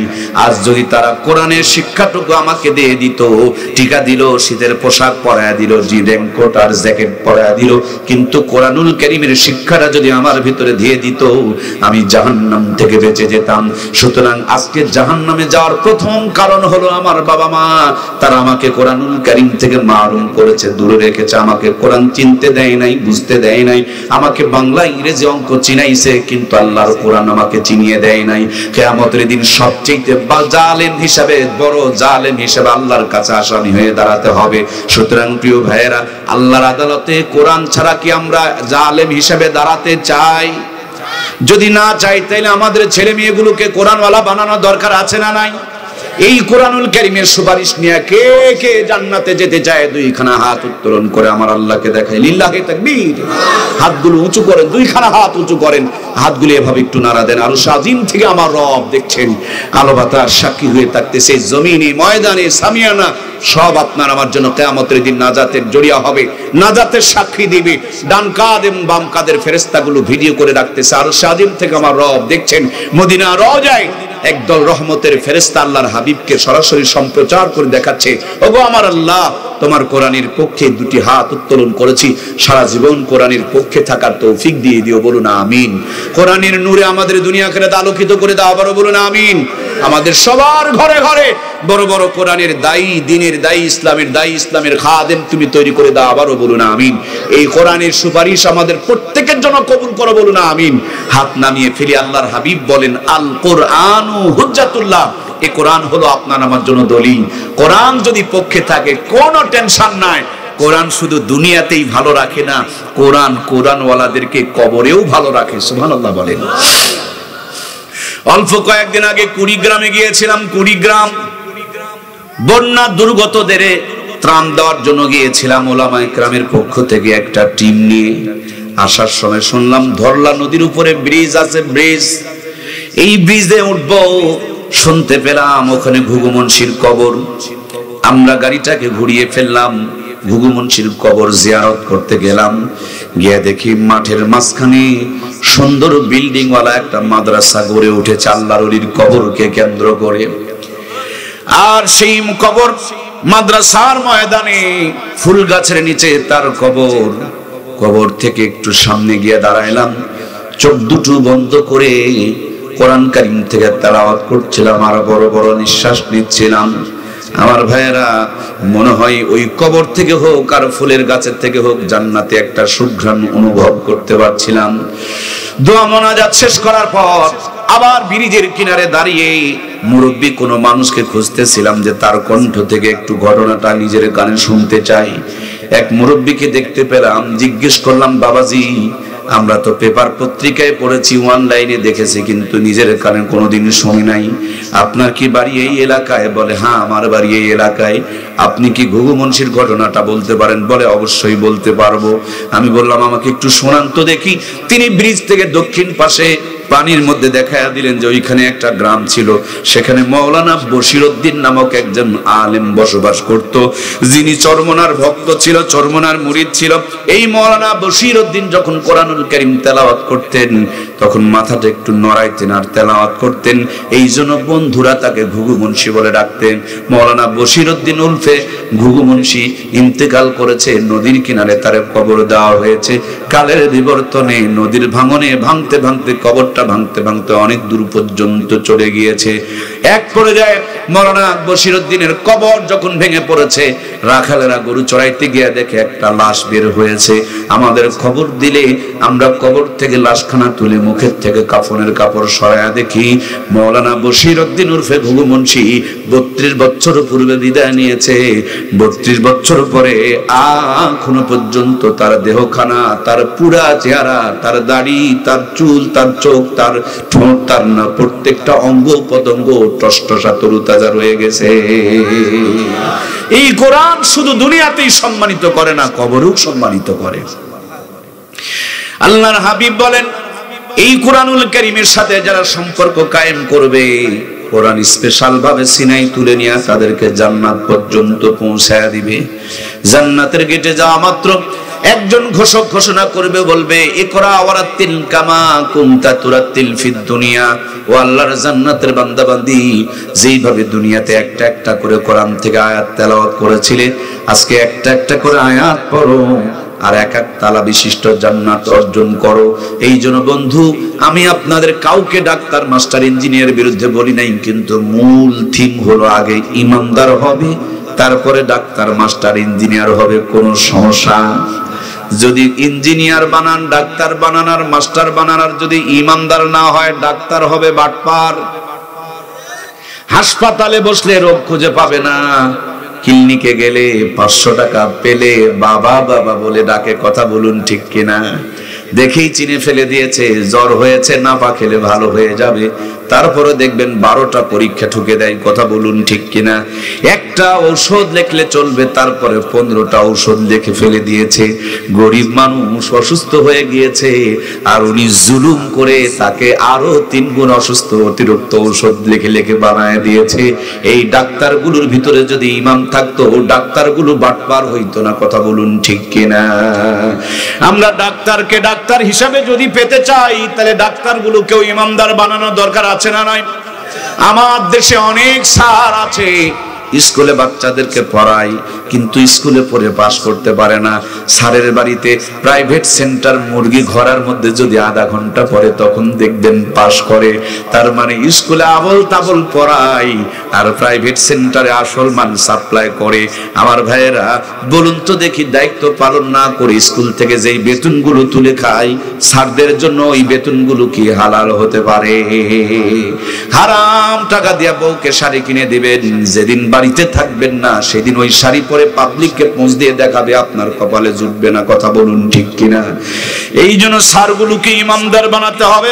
আমার দেশের বহুত ইঞ্জিনিয়ার রড বিক্রি করে দেয়, রডের পরিবর্তে বাঁশ ঢুকায় দেয়।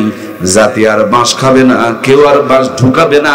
আর বাঁশ ঢুকাতে গেলে কোরআন যদি মেমোরিতে থাকে, রেড সিগন্যাল দিয়ে তাকে বলে দিবে হারাম খেও না, আরামে থাকতে পারবা না, ব্যাটারি ফিউজ হয়ে যাবে, যৌবনের পাওয়ার কমে যাবে, তোমার চোখের সামনে বউ পরক্রিয়া করবে, কইতেও পারবা না, সইতেও পারবা না। সুতরাং হারাম থেকে দূরে থাকো। আল্লাহর কোরআন যদি প্রত্যেকটা মানুষের কলিজায় দিয়ে দিতে পারি, সোনার বাংলা অল্প দিনেই সোনাতে রূপান্তরিত হয়ে যাবে। কথা বলুন ঠিক কিনা? এই জন্য প্রাণপ্রিয় ভাইয়েরা আমার, মূল মেসেজটা হলো কোরআনের প্রথম বাণী, পড়ো, জ্ঞান অর্জন করো। আল্লাহর হাবিব বলেন, দ্বীনি এলেন তলব করা প্রত্যেকটা মুসলমানের জন্য ফরজ। ঠিক আছে, যেমন 100% দেই, শীতের পোশাক যেমন 100% পরি, তেমনি মুসলমান দাবি করতে হলে 100% কোরআনের জ্ঞান অর্জন করতেই হবে। কথা বলুন ঠিক কিনা? এই জন্য আমরা কি আমাদের সন্তানগুলোকে কোরআনওয়ালা বানাতে চাই? আল্লাহর কাছে নিয়ত করি আল্লাহ যেন প্রত্যেকের ঘরে ঘরে কোরআনের হাফেজ পয়দা করে দেয়, আবারও বলি না আমিন। সম্মানিত প্রাণপ্রিয় ভাইয়েরা, লম্বা আলোচনা শোনার মধ্যে কোনো ফজিলত নাই, ফজিলত হলো মানার মধ্যে। এই কোরআনুল কারীমকে নিয়ে কথা বললাম, আর একটা আমল করতে হবে আমাদের সকলকে, তা হলো 5 ওয়াক্ত নামাজ। আগে নামাজকে ধরুন, নামাজ আপনাকে একদিন ধরবে, যেদিন নামাজ আপনাকে ধরবে সেই দিন মসজিদ থেকে কেউ আপনাকে দূরে রাখতে পারবে। ফজর আজান হলে বিছানায় আপনাকে কেউ আটকাইতে পারবে, এমন ধরা ধরবে জান্নাত পর্যন্ত পৌঁছায় ছাড়বে। কথা বলুন ঠিক কিনা? এই জন্য নামাজ ধরেন। নামাজির মেন্টালিটি, নামাজের শরীর, নামাজের জীবন সব সুন্দর থাকে। সুবহানাল্লাহ বলেন। সারাদিনের হাজার পেরেশানি নিয়ে এশার নামাজ পড়েছেন, আপনার মনটা ফ্রেশ হয়ে যাবে। তাও যদি ফ্রেশ না হয়, ঘুমানোর পূর্বে জায়নামাজ বিছায়া 2 রাকাত নফলে দাঁড়িয়ে যান, শেষের সিজদাটা লম্বা করে ফেলুন, চোখের পানিগুলো ছেড়ে দিয়ে জমিনকে শীতল করেন, আল্লাহর কুদরতে কদমে সেজদা দেন, আর জীবনের সমস্ত পেরেশানিগুলো তার কাছে সুপে দেন। দেখবেন মনটা হালকা হয়ে যাবে, হৃদয়টা শীতল হয়ে যাবে, মাথার টেনশনগুলো বিদায় নিয়ে নিবে, দেখবেন ফ্রেশ মাইন্ড নিয়ে আপনি ঘুমাইতে পারবেন। এই জন্য নামাজিদের মানসিক চাপ কম, নামাজিদের পেশাদ কম, নামাজিদের হার্টবিটের সমস্যা কম, নামাজিরা সুস্থ থাকে বেশি, কারণ নামাজিরা তার সমস্ত দুঃখ এবং কষ্টগুলো তার রবের কাছে প্রত্যেক দিন 5 বার শোনায়া দেয়, আর আরশে আজিমের মালিক তাদের উপরে রহমত আর বরকত নাজিল করে দেয়। সুবহানাল্লাহ। এই জন্য প্রিয় ভাইরা, আজকের ফজর থেকে 5 ওয়াক্ত নামাজ শুরু করছি তো ইনশাআল্লাহ। আর একটা কাজ করব আমার প্রিয় মায়েরা, আমরা পর্দানিশীন হব। ইটের ফার্মা যদি বেঁকা হয়, ইট তো সোজা হয়। কি গো, সোজা হয়? ইটের ফার্মা বেঁকা হলে ইটও বেঁকা হয়। আপনারা যদি বেপর্দা হন, ওই পেটে আল্লাহর ওলি হবে না, চিটার বাটপারি হবে, ভাত কাপড় দিবে না, যত বড় হুজুর দিয়ে দোয়া নেন আপনাকে বাড়ির থেকে কোবায়া কোবায়া বের করবে। সুতরাং আমাদের মা বোনদের জন্য বিনীত অনুরোধ, পর্দানিশী হব, স্বামীর খেদমত করব। মাঝে মাঝে মেয়েরা আমাদের কাছে জিজ্ঞেস করে, হুজুর পীরের মুরিদ না হইলে নাকি জান্নাতে যাওয়া যাবে না? আমি বললাম কথা সত্য, কিন্তু মতলব খারাপ। কে কইছে আপনি পীরের মুরিদ নয়? আমরা তো সবাই পীরের মুরিদ। আমাদের পীরের নাম মুহাম্মদুর রাসূলুল্লাহ। তার চাইতে কি কোনো বড় পীর আছে নাকি? তুই পীর বাদ দে, আবার কোন পীর নিয়ে টানাটানি করো? আর একটা পীরের মুরিদ হওয়া যায়, নাম বলবো? বলবো? লাভ নেই, মায়েরা মুরিদ হবে না ওই জায়গায়। এদেশের 90% মেয়েরা ওই জায়গাতে মুরিদ হয় না, অথচ ওইটাই তার বড় পীর। এই বড় পীরের নাম হলো স্বামী। বড় পীরের নাম, একজন মেয়ে তার স্বামীর কাছে মুরিদ হবে, ওটা তার বড় পীর। স্বামী খুশি থাকলে সে সোজা জান্নাতে যাবে, জান্নাত ওয়াজিব হয়ে যাবে। সুবহানাল্লাহ বলেন না? এদেশের 90% মেয়েরা স্বামীর কাছে মুরিদ হবে না, দুলা ভাইয়ের মুরিদ হবে। কথা বলছেন না কেন? রিকশাওয়ালার মুরিদ হবে, বখাটা ছেলেদের মুরিদ হবে, ভাতারের মুরিদ হবে না। মাইন্ড করলেন নাকি? ও, স্বামীর নামই ভাতার। আমি জানি, একটু বাই করেই বলছি যাতে করে একটু মনে থাকে। মুরিদ হয় নাকি? হবে না। এখানে যে জান্নাত, মানুষ নেকির আশায় গুনাহ করছে, জান্নাত বাদ দিয়ে জাহান্নামে দৌড়াচ্ছে। আমার মায়েরাও তাই করতেছে। স্বামীর সাথে নরম করে কথা বলো, স্বামীর সাথে গোলাম গোলাম করে খাও খাও করে ধরে। আবার এই মেয়েটাই যখন সিরাজগঞ্জে যায়, রিকশাওয়ালারে বলে, ভাইয়া নিউ মার্কেট যাবেন? কি ঢেক মারে গো, আর কত রস না ছাড়ে। এই রসগুলো যদি বাড়িতে দিতে পারতো, প্রত্যেকটা বাড়ি জান্নাতের টুকরা হয়ে যেত। ঠিক কিনা? একটা মেয়েই পারে তার বাড়িকে জান্নাত বানাতে এবং জাহান্নাম বানাতে। 90% মেয়েরা খালি মানুষের কথা শোনে, স্বামীর খোঁজ নেয় না। স্বামীর বন্ধুর কাছ থেকে স্বামীর তথ্য নেওয়ার জন্য কথা বলতে বলতে দেখবেন যে আকাম করে বসে আছে। কষ্ট নিলেন কি? আল্লাহ আমার মা বোনগুলোকে বুঝদান করুক, বলুন আমিন। মেয়েদের বড় পীরের নাম মুহাম্মদ রাসূলুল্লাহ, আর 2 নম্বরের পীরের নাম হলো স্বামী। 3 নম্বর পীরের মুরিদ হবেন না। 3 নম্বর পীরের পীর আপনার লাগবে না। ওটা যদি মূর্খ হয়, মূর্খটাই আপনার পীর। কি গো, ওই তার দিয়ে যেমন কারেন্ট আসে, এই মূর্খ স্বামীর ভিতর দিয়েই তোমার রহমত এবং বরকত আসে। এই মূর্খটা যদি কবরের কিনারে দাঁড়ায় কয়, আল্লাহ আমি আমার বইয়ের প্রতি খুশি ছিলাম, জান্নাত ওয়াজিব হয়ে যায়। সুবহানাল্লাহ ধীরে বললেন। যত বড় পীর এসে কবরের কিনারে যদি দাঁড়ায় বলে আল্লাহ মেয়েটাকে জান্নাত দিয়ে দেওয়ার, স্বামী যদি নারাজ থাকে কোনো কাম হবে না। আসল পীর চিনে না, ভণ্ড পীরের মুরিদ হয়। চিনির দাম দিয়া লবণ বিক্রি করে। পীর তো ভালো পীর, কিন্তু গাঁজাখোর আছে না নাই? কিন্তু গাঁজাখোররা কয় কি যে আমি ভণ্ড পীর? না, ও হক্কানি পীরের দাবি করে আর ভণ্ডমি করে। পীর মানুষকে নামাজ ধরাবে আর নামাজিকে নিয়ে যাওয়া গাঁজাখোর বানায়।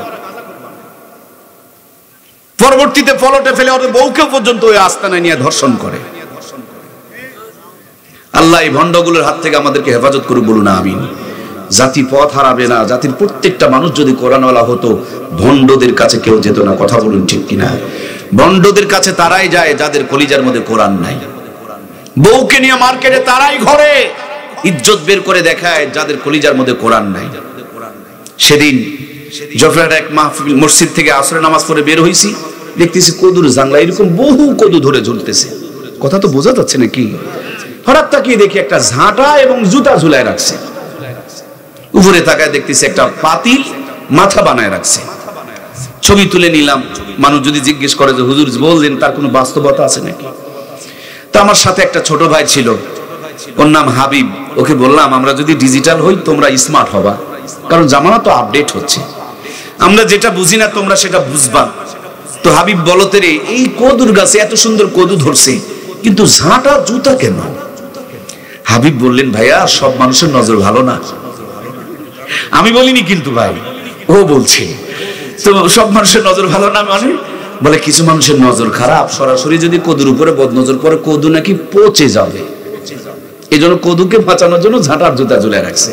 বাস্তবতা অবস্থা আপনারা জানেন আর উনি জানে।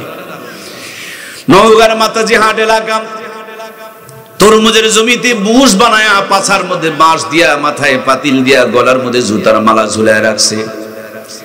আমি বললাম বুশকে এত শাস্তি কেন তরমুজের জমিতে দিছে? এক মুরব্বী চাচায়া বলে না, বুশের শাস্তি দেওয়া হয় না, এটা তরমুজ বাঁচানোর কায়দা। কিছু মানুষের নজর খারাপ, সরাসরি যদি তরমুজের মধ্যে পড়ে তরমুজ নাকি পচে যাবে। আগে যদি জুতার মধ্যে পড়ে তাইলে নাকি আর বদনজর খাটবে। দিনাজপুরে কাঁঠাল গাছে গিয়ে দেখলাম গরুর মাথার হার। আমার গ্রামের বাড়িতে গরুর গলায় দেখতেছি একটা গাভী বাঁধা, তার গলায় দেখি জুতার মালা। চিন্তা করলাম আবার কোন জ্বালা, গরু কার কি ক্ষতি করলো, জুতার মালা কেন পরাইলো? আমি ভাবতেছি শানে নজরুল খুঁজে পাচ্ছি না। এক চাচা বলতেছেন দাঁড়িয়ে আছেন কেন? আমি বললাম ওই যে গরুর গলায় জুতার মালা, তার কারণ কি, হাকিকত কি, শানে নজরুল কি? উনি বললেন তুমি কি কিছু বুঝছো? আমি বললাম না, মোটেও তো বুঝি নাই। চাচা আমার বললেন বেটা মাথা নিচু করে গাভীর ওলানের দিকে তাকায়া দেখো, তাইলে বুঝতে পারবা। তাকায়া দেখি গাভীর 4টা দুধের বাটের মধ্যে থেকে 3টাই পচে গেছে। এমনি তো বুদ্ধি কম, বুঝি কম, আরো মাথার মধ্যে বেদনা শুরু হয়ে গেল। আরে গাভীর দুধ জুতার মালা দেখলাম, আবার দেখি দুধের বাঁট পচে কালো হয়ে গেছে, কারণটা কি? চাচা বললেন তুমি কি কিছু বুঝছো? আমি বললাম আরো বুঝি নাই। চাচাই বলে বেটা, আশরাফুল মাখলুকাত, সৃষ্টির শ্রেষ্ঠ জীব মানুষ হইয়া এই আবলা জানোয়ার গরুটাকে বান মারছে, মুগ্ধ করছে, বদনজর লাগাইছে। এই জন্য গাভীর 3টা দুধের বাট পচে গেছে। হাইরে আবার মাথায় আর এক পেঁচ লেগে গেল। অপরাধ করলো মানুষ আর জুতার মালা কার গলায়? পেঁচ লেগে গেছে 3খান। এমনি মানুষ হুজুরদেরকে পেঁচুক বলে, আমি পেঁচ লাগাইতে চাই নাই, কিন্তু পেঁচ অটোমেটিক লেগে গেছে। আমি বললাম চাচা অপরাধ করলো মানুষ আর জুতার মালা গরুর গলায় দিলেন, বিচার কিন্তু ঠিক হয়। বাংলাদেশে 100 মেয়েকে ধর্ষণ করে কেউ মিষ্টি খায়, আর আলেমদের বেলায় ধর্ষণের মামলা হয়, ঠিক কিনা? বেশি বলা যাবে না, আবার না বললে ঈমানও থাকবে না। এজন্য আলেমদের বিরোধিতা করবেন না, সব বিপক্ষে চলে যাবে, সব তছনছ হয়ে যাবে। আমার প্রিয় ভাইয়েরা কষ্ট নিলেন নাকি? মদিনাতে একজন নামাজ পড়তেন, রোজা করতেন, হজ করতেন, যাকাত দিতেন, জুব্বা পড়তেন, তাসবিহ পড়তেন, কপালে দাগ ছিল, কিন্তু রাষ্ট্র ব্যবস্থা ইসলামী মেনে নিতে তিনি পারত না। লোকটার নাম ছিল আব্দুল্লাহ ইবনে উবাই ইবনে সুলুল। জায়গাটা হলো জাহান্নামের নিচে, গড়তে গড়তে যত রক্তপুঞ্জ সব যেখানে যাবে ওখানে তার জায়গা হবে। অপরাধ কি? ইসলামী হুকুমত মেনে নিতে পারত না, ইসলামী অনুযায়ী দেশ চলুক এটা মানত না, মসজিদ চলুক কোনো আপত্তি নাই, কিন্তু দেশ চলুক এটা তিনি মানতেন না। তো সে যদি ওই জামানার বড় মুনাফিক হইতে পারে, আমি মোল্লা, নামাজ পড়ি, রোজা করি, হজ করি, যাকাত করি, কিন্তু ইসলামী হুকুমত মানি না, বলুন আমি কি এই জামানার বড় মুনাফিক নয়? কথা বলছেন না কেন? হয় কি নয়? আমি তো আপনাদের উপরে ফতোয়া দেইনি, আমি আমার উপরে নিচ্ছি। সুতরাং প্রিয় ভাইয়েরা, স্বপ্ন থাকতে হবে, আশা থাকতে হবে, নিয়ত থাকতে হবে ইসলামী হুকুমত প্রতিষ্ঠিত হোক, নইলে মুনাফিকি মরণ হবে। কথা বলুন ঠিক কিনা? সুতরাং আমরা যতদিন পর্যন্ত বেঁচে আছি ইসলামের পক্ষে একটু সাপোর্ট দিয়ে যাবো তো ইনশাআল্লাহ, আলেমদের বিরোধিতা করবো না তো ইনশাআল্লাহ। দেখুন বাংলার জমিনে কি এক শুরু হয়ে গিয়েছে, ভণ্ডপীররা আলেমদের বিরুদ্ধে, বামপন্থী রাজনীতিবিদরা আলেমদের বিরুদ্ধে, আবার তাবলিগের মধ্যে দুই ভাগ হয়ে একদল কয় না আলেমদের বিরুদ্ধে, ওরা কয় উলামায়ে কেরামের তাজিম করা লাগবে। হ্যাঁ, তার জন্যই তো 4টা লাশ পড়লো, তাজিম করে 4টা লাশ পড়লো। সবাই আলেমদের বিপক্ষে গিয়েছে, কারণ ভণ্ডপীরদের শত্রু আলেম, হারামখোরদের শত্রু আলেম, সুদখোরদের শত্রু আলেম, ঘুষখোরদের শত্রু আলেম। আলেম এই শত্রু হলো কেন? আলেম দেখতে পাচ্ছে যে আমার ভাইয়েরা জাহান্নামে যাচ্ছে, এই জন্য ধরে একটু বাঁচাতে চায়, ওরা আবার উল্টা আঘাত করে। কথা বলুন ঠিক কিনা? ছোট্ট বাচ্চাকে মাঝে মাঝে ইনজেকশন করতে যায় ডাক্তার, ইনজেকশনের সিরিজে ঔষধ তোলা দেখে দেখবেন রুগী এমন চিল্লাচিল্লি করার 14 গোষ্ঠীকে সাইজ করে। কথা বলেন ঠিক কিনা? কিন্তু ডাক্তার মন খারাপ করে না, ডাক্তার জানে এটা আমার দায়িত্ব আর কর্তব্য, আমি যদি এতটুকু গাল হজম করতে না পারি তাইলে আমার দ্বারা ডাক্তারি হবে না। উনি গালি দেয়, ইনি হাসি মুখে তাকে আনন্দ দেয়, উনি লাথি মারে, আবার ইনি আস্তে করে সরে গিয়া তার ইনজেকশনটা ফুটায়া দেয়। সাময়িক একটু ব্যথা করলেও পরবর্তীতে রোগখানা ভালো হয়ে যায়। বন্ধু, নওগাঁ থেকে কষ্ট দিতে আসি নাই রে বন্ধু, দুইটা হক কথা বললাম, যদি আমল করতে পারো জীবনের গুনাহগুলো মাফ করে দিয়ে আমার আল্লাহ তাআলা জান্নাতি বানায়া দিবে। তুমি যখন জান্নাতে যাবে, হইতে পারে তোমার ওসিলায় আল্লাহ তাআলা আমাকেও জান্নাত দান করে দিবে। ঠিক কিনা? আমি বললাম চাচা, অপরাধ করলো মানুষ আর জুতার মালা দিলেন গরুর গলায়, বিচার কিন্তু ঠিক হয় নাই, মনে আছে তো? চাচা বললেন বেটা এটা বিচার নয়, আবার যদি নতুন করে বদ নজর লাগাইতে চাই, বান মারতে চাই, মুখ দোষ করতে চাই, আর আগে যদি জুতার উপরে নজর পড়ে যায়, তাইলে বান বুন বদ নজর টদ নজর আর খাটবে। এই জন্য জুতার মালা পরাইছি। আমি চিন্তা করলাম, ওরে মানুষ, তোর কত বুদ্ধি রে, তুই গরু বাঁচানো জানস, তুই তরমুজ বাঁচানো বোঝস, তুই কদু বাঁচানো বোঝস, তুই কাঁঠাল বাঁচানো বোঝস, কিন্তু তুই তোর মেয়েটারে বাঁচানো বোঝস না, তুই তোর বউটারে বাঁচানো বোঝস না, তুই তোর বোনটাকে বাঁচানো বোঝস না, তুই তোর মাটাকে বাঁচানোর বোঝস না। ওরে বোকা, তুমি যখন জামা বানাও তোমার জামা ফুল হাতা, কেন বাড়িয়ারির বেলায় হবে হাফ হাতা? তোমার জামা দিয়ে পেট ঢাকা, বেগমের বেলায় কেন পেটের অর্ধেকটা পর্যন্ত ফাঁকা? তোমার জামা দিয়া কলার পর্যন্ত ঢাকা, আর বাড়িয়ালির জামা বেলায় কেন বুকের অর্ধেকটা পর্যন্ত ফাঁকা? কি আছে তোমার আমার পেটের ভিতরে? খবর নিয়ে দেখো রে বন্ধু, তেল আর চর্বি, নারী আর ভুঁড়ি, প্রসাব আর পায়খানা। কত বড় বোকার বোকা আমরা প্রসাব পায়খানাকে রেখেছি ঢাকার পৃথিবীর শ্রেষ্ঠ নিয়ামত, আল্লাহর জান্নাতের সম্পদ, যেই মা বোনের পেট দিয়ে দুনিয়াতে আগমন করবে, ওই ফ্যাক্টরি আর কারখানাকে যদি রেখে দেই ফাঁকা, সেখানে কোনোদিন শাহজালাল, শাহপ্রাণ, শাহ মাকদুমার পয়দা হবে না, ওই পেটের মধ্যে জিরার বাটপার লুচ্চা গুন্ডাই পয়দা হবে। এরা আলেম বানাতে চাইলেও হবে না। কথা বলুন ঠিক কিনা? এই জন্য আমার প্রাণপ্রিয় ভাইয়েরা, আমার মা বোনগুলোকে পর্দানিশীন বানাতে হবে। আমার দরদের মায়েরা, সেই তো মাত্র 30 বছর আগে যেদিন কোরআনের তেলাওয়াত হতো, ঘরের মধ্যে জায়নামাজ বিছায় আঁচল তুলে ধরে চোখের পানিগুলো ছেড়ে দিয়ে রোনাজারি হতো, সেদিন কত রহমত আর বরকত নাজিল হতো। এখন জায়নামাজ বিদায় করে সোফা সেট আমদানি করেছে, হাতের তসবিহ ফেলে দিয়া রিমোট টিপতে টিপতে রিমোটের বাটন পর্যন্ত খোয়ায় দিয়েছে। হিন্দুরা মন্দির থেকে উলু উলু ধ্বনি দেয়, আর মুসলমানের ঘর থেকে সুন্দর করে হিন্দুদের মন্দিরের আওয়াজ সাপ্লাই হইতেছে। এটার নামে মুসলমান, ভিতরে হিন্দুয়ানি ঢুকে পড়েছে। কিরণমালা কটকটি পাখির উপর আমল চলছে, সুন্নত তরিকার সাথে কোনো সম্পর্ক নাই। কথা বলুন ঠিক কিনা? এই জন্য প্রান্তীয় ভাইয়েরা আমার, মুহাম্মদুর রাসূলুল্লাহ একদিন দুই দিন নয়, প্রায় ১৫০০ বছর ধরে মদিনার রওজায় অপেক্ষায় রয়েছে। উম্মত সুন্নত গুলোকে জিন্দা করো, আমি নবী সাথে করে নিয়ে জান্নাত উদ্বোধন করব। জীবনের প্রত্যেকটা কাজে নবীর সুন্নত গুলোকে আমাদের মেনে চলার দরকার আছে না নাই? মূল কথা আমার প্রাণপ্রিয় ভাইয়েরা, আল্লাহ দুইটি নিয়ামত দিয়েছেন, নবীজি মুহাম্মদুর রাসূলুল্লাহ, আর ২ নম্বরে কোরআনুল কারীম কিতাবুল্লাহ। এই ২ লাইন দিয়ে আলো চলে, এই ২ লাইন দিয়ে মাইক কথা বলে, এই ২ লাইন দিয়ে উপরে দিয়ে ট্রেন চলে। তেমনি জান্নাতে যদি যেতে চাই, আমাদের প্রত্যেকটা মানুষের জীবনে এই ২টা লাইনের দরকার আছে না নাই? আমরা এই ২ লাইনের উপরে তো চলতে চাই ইনশাআল্লাহ। আল্লাহ আমাদের সকলকে কবুল আর মঞ্জুর করুক, বলুন আমিন। আমার প্রাণ প্রিয় ভাইয়ের এক্ষুনি হাত উত্তোলন করা হবে আমাদের রবের কাছে, মোনাজাত না করে কেউ যাব না ইনশাআল্লাহ।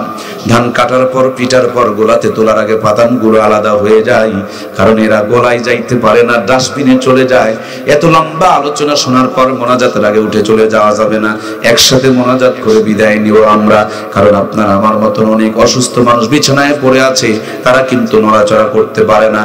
আল্লাহ আপনাকে আমাকে মরার আগ পর্যন্ত যেন সুস্থতার সঙ্গে নেক হায়াত দান করেন, আবারও বলুন আমিন। যদি বলা হয় ছেলেদের চুল বড় না মেয়েদের চুল বড়, অনেকেই বলবেন মেয়েদের চুল বড়, আর আমি বলি না, ছেলেদের চুল বড়।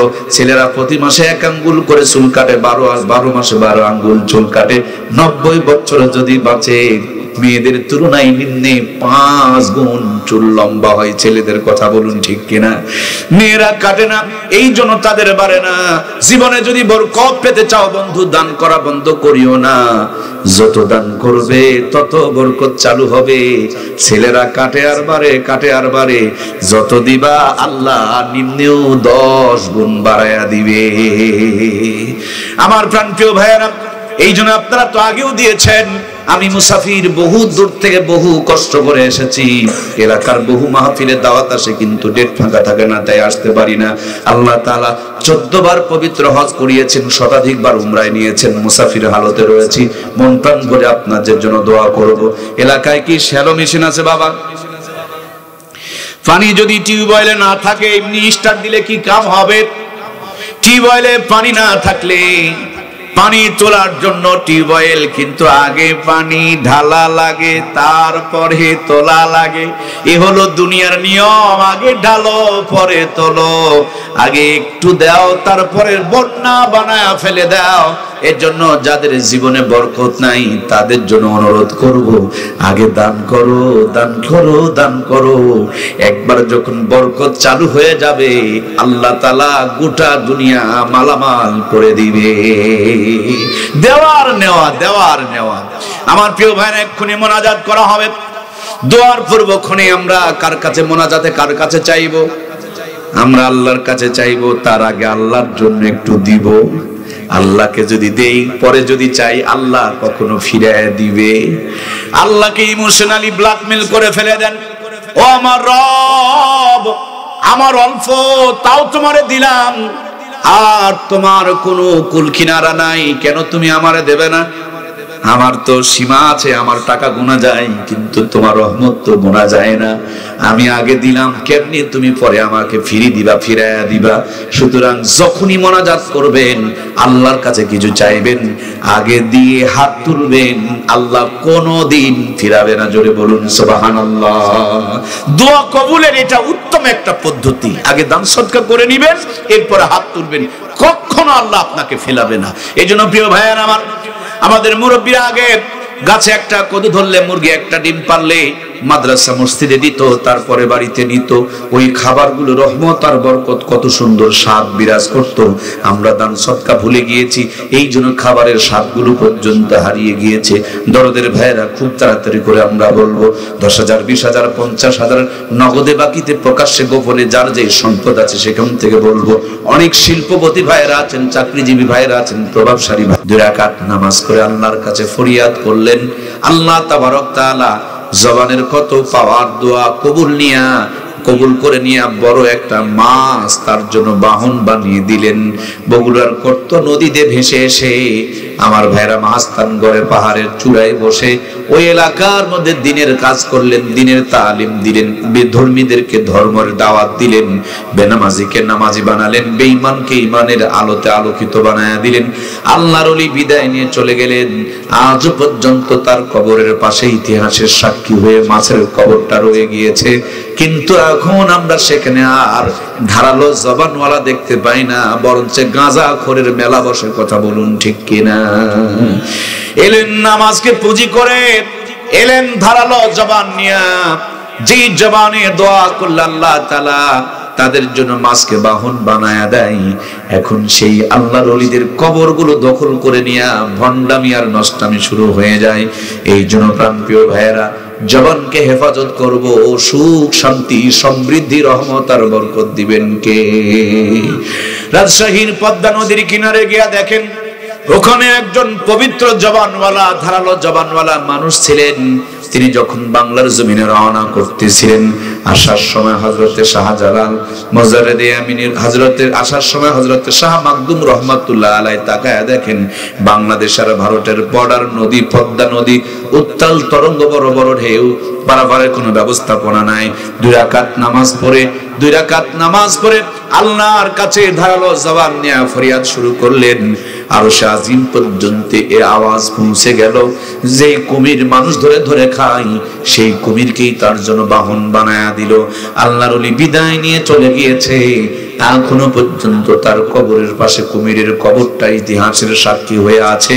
কিন্তু জাতির কপাল বড় খারাপ গো, জাতির নামাজ পড়ে না, জবানের হেফাজত করে না, বরঞ্চ মাজারে সেজদা দিয়া ঈমান হারাবে, ঈমান হয়। কথা বলুন ঠিক কিনা? সিলেটের জমিনে গিয়া দেখেন, হযরতে শাহজালাল পবিত্র জবান নিয়ে হাজির। ওই সিলেটের জমিনে হযরতে শাহজালাল মুজাররদে আমিনী রহমাতুল্লাহি আলাইহি এসে দেখে উত্তাল তরঙ্গ, বড় বড় ঢেউ, সুরমা নদীর কোনো পারাপার ব্যবস্থাপনা কিছুই নাই। নদীর কিনারে বগল থেকে জায়নামাজ বের করলেন, জায়নামাজ বালুর চরে বিছায়া দিয়া 2 রাকাত নামাজ আদায় করলেন। নামাজ আদায়ের পর চোখের পানিগুলো ছেড়ে দিয়ে রোনাজারি শুরু করে দিয়েছে।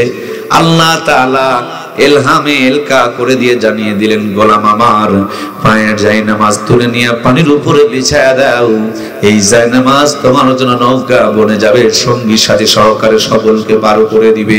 জায়নামাজ পায়ের নিচ থেকে তুলে নিয়ে পানির উপরে বিছিয়ে দিয়েছেন। জায়নামাজকে নৌকা বানায় আল্লাহ তাআলা সুরমা নদী পার করে দিয়েছেন। আমি বানিয়ে বলছি না, এটা বাংলাদেশের আল্লাহর ওলিদের ইতিহাস। আজকের মুসলমান জায়নামাজ ছেড়ে দিয়েছে, এজন্য আযাব আর গজব আমাদের উপরে চালু হয়েছে। কথা বলুন ঠিক কিনা? আমাদের উচিত ছিল যখন মুসিবতে পড়ব তখন আল্লাহর কাছে ফরিয়াদ করব, দোয়া করব, নামাজ পড়ব। কিন্তু মুসিবত আসার আগে বউটাকে নিয়ে গ্রামীণ ব্যাংক ঠেঙ্গা মারা আসা সবুজ সঙ্গ দিয়া বউ বন্ধক থেকে টাকা তোলে মুসলমান। কথা বলুন ঠিক কিনা? সুদের একটা টাকা মানে মায়ের সাথে 36 বার জেনা করার চাইতে কঠিন গুনাহ। সুদের মধ্যে অনেক গুনাহ, অথচ এই রক্তের মধ্যে এই সুদের টাকাগুলো, ঘুষের টাকাগুলো মিশে গিয়েছে। আজ থেকে 20 বছর আগে এই সুদের টাকাগুলো ছিল না। মায়েদের মাথার চুলগুলো মরার আগ পর্যন্ত কাঁচা ছিল, অনেক মায়েদের মরার আগ পর্যন্ত মাথার চুলগুলো কাঁচা ছিল। এই কিস্তি মিস্তি আসার পর, এই কিস্তির টেনশন করতে করতে আমাদের যুবক গুণগুলো, মাথার চুলগুলো তাদের পেকে যাচ্ছে। কথা বলুন ঠিক কিনা? ঘরের উপরে আয়ু কমে গিয়েছে, অসুস্থতা বেড়ে গিয়েছে, এই কিস্তি আসার কারণে টেনশন আমাদেরকে বেড়ে গিয়েছে। এই জন্য প্রিয় ভাইয়ার আমার, ভরসা আল্লাহর উপরে রাখতে হবে। হারাম খাওয়া যাবে না, হারাম খেলে জান্নাতে যাওয়া যাবে না। লা ইয়াদখুলুল জান্নাতা জাসাদুন গুযিয়া বিল হারাম, হারাম ভক্ষণকারীর দেহ জান্নাতের মধ্যে প্রবেশ করবে না। হারাম খেয়ে মসজিদে যাবেন, নামাজ পড়তে গিয়ে আরাম পাবেন না। হারাম খেয়ে দোয়া করবেন, দোয়ার মধ্যে মনোযোগ আসবে না। হারাম খেয়ে আল্লাহকে ডাকবেন, বিপদের মুহূর্তে সাহায্য পাওয়া যাবে না। এই জন্য আমাদের রিজিক গুলো হালাল হওয়ার দরকার আছে না নাই? এই জন্য আমার প্রাণপ্রিয় ভাইয়েরা, প্রত্যেকটা কাজে নবীর আদর্শগুলোকে আপনার আমার মেনে চলা লাগবে। নবী এমন একজন নবী যিনি আমাদেরকে জন্ম থেকে মৃত্যু পর্যন্ত প্রত্যেকটা বিধান দিয়ে গিয়েছেন।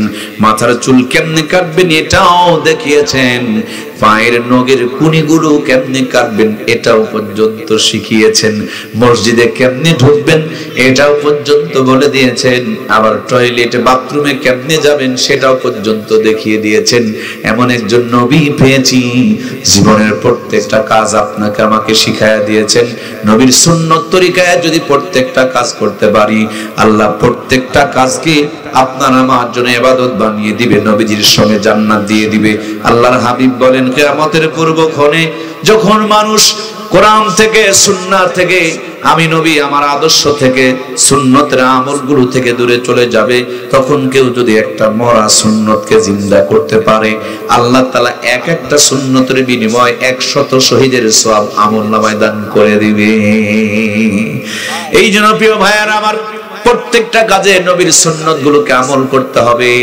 একজন সন্তান জন্ম নেওয়ার পর ডান কানে আজান দাও, বাম কানে একামত দাও। কেন ডান কানে আজান বাম কানে একামত দিবেন? বলে এটা সুন্নতের প্রথম ডোজ। ডান কানে আজান আর বাম কানে একামত দিলে এই দুই কান দিয়া নাস্তিকেরা আপনার সন্তানকে কোনো ভুল তথ্য দিয়া ইসলামের বিপক্ষে নিয়ে যাইতে পারবে। এই জন্য ডান কানে আজান বাম কানে একামত দেওয়া লাগবে। অল্প কিছুদিন আগে একজন কবি বের হয়েছিল, তিনি বলেছিলেন ফজর আজান যখন শুনে মনে হয় বেশ্যা তার খরিদ্দারকে ডাকে। আর একজন বলেছিল আমার কাছে আজানের চাইতে কাউয়ার আওয়াজ ভালো লাগে। আমি চিন্তা করলাম এত কথা বাদ দিয়া এই কথাগুলো বললেন কেন? পরে হিসাব করে ফেলাম, যাদের পতিতালয়ে জন্ম হয় এদের ডান কান বাম কানে আজান একামত হয় না, পতিতার আওয়াজ প্রথমে যায়।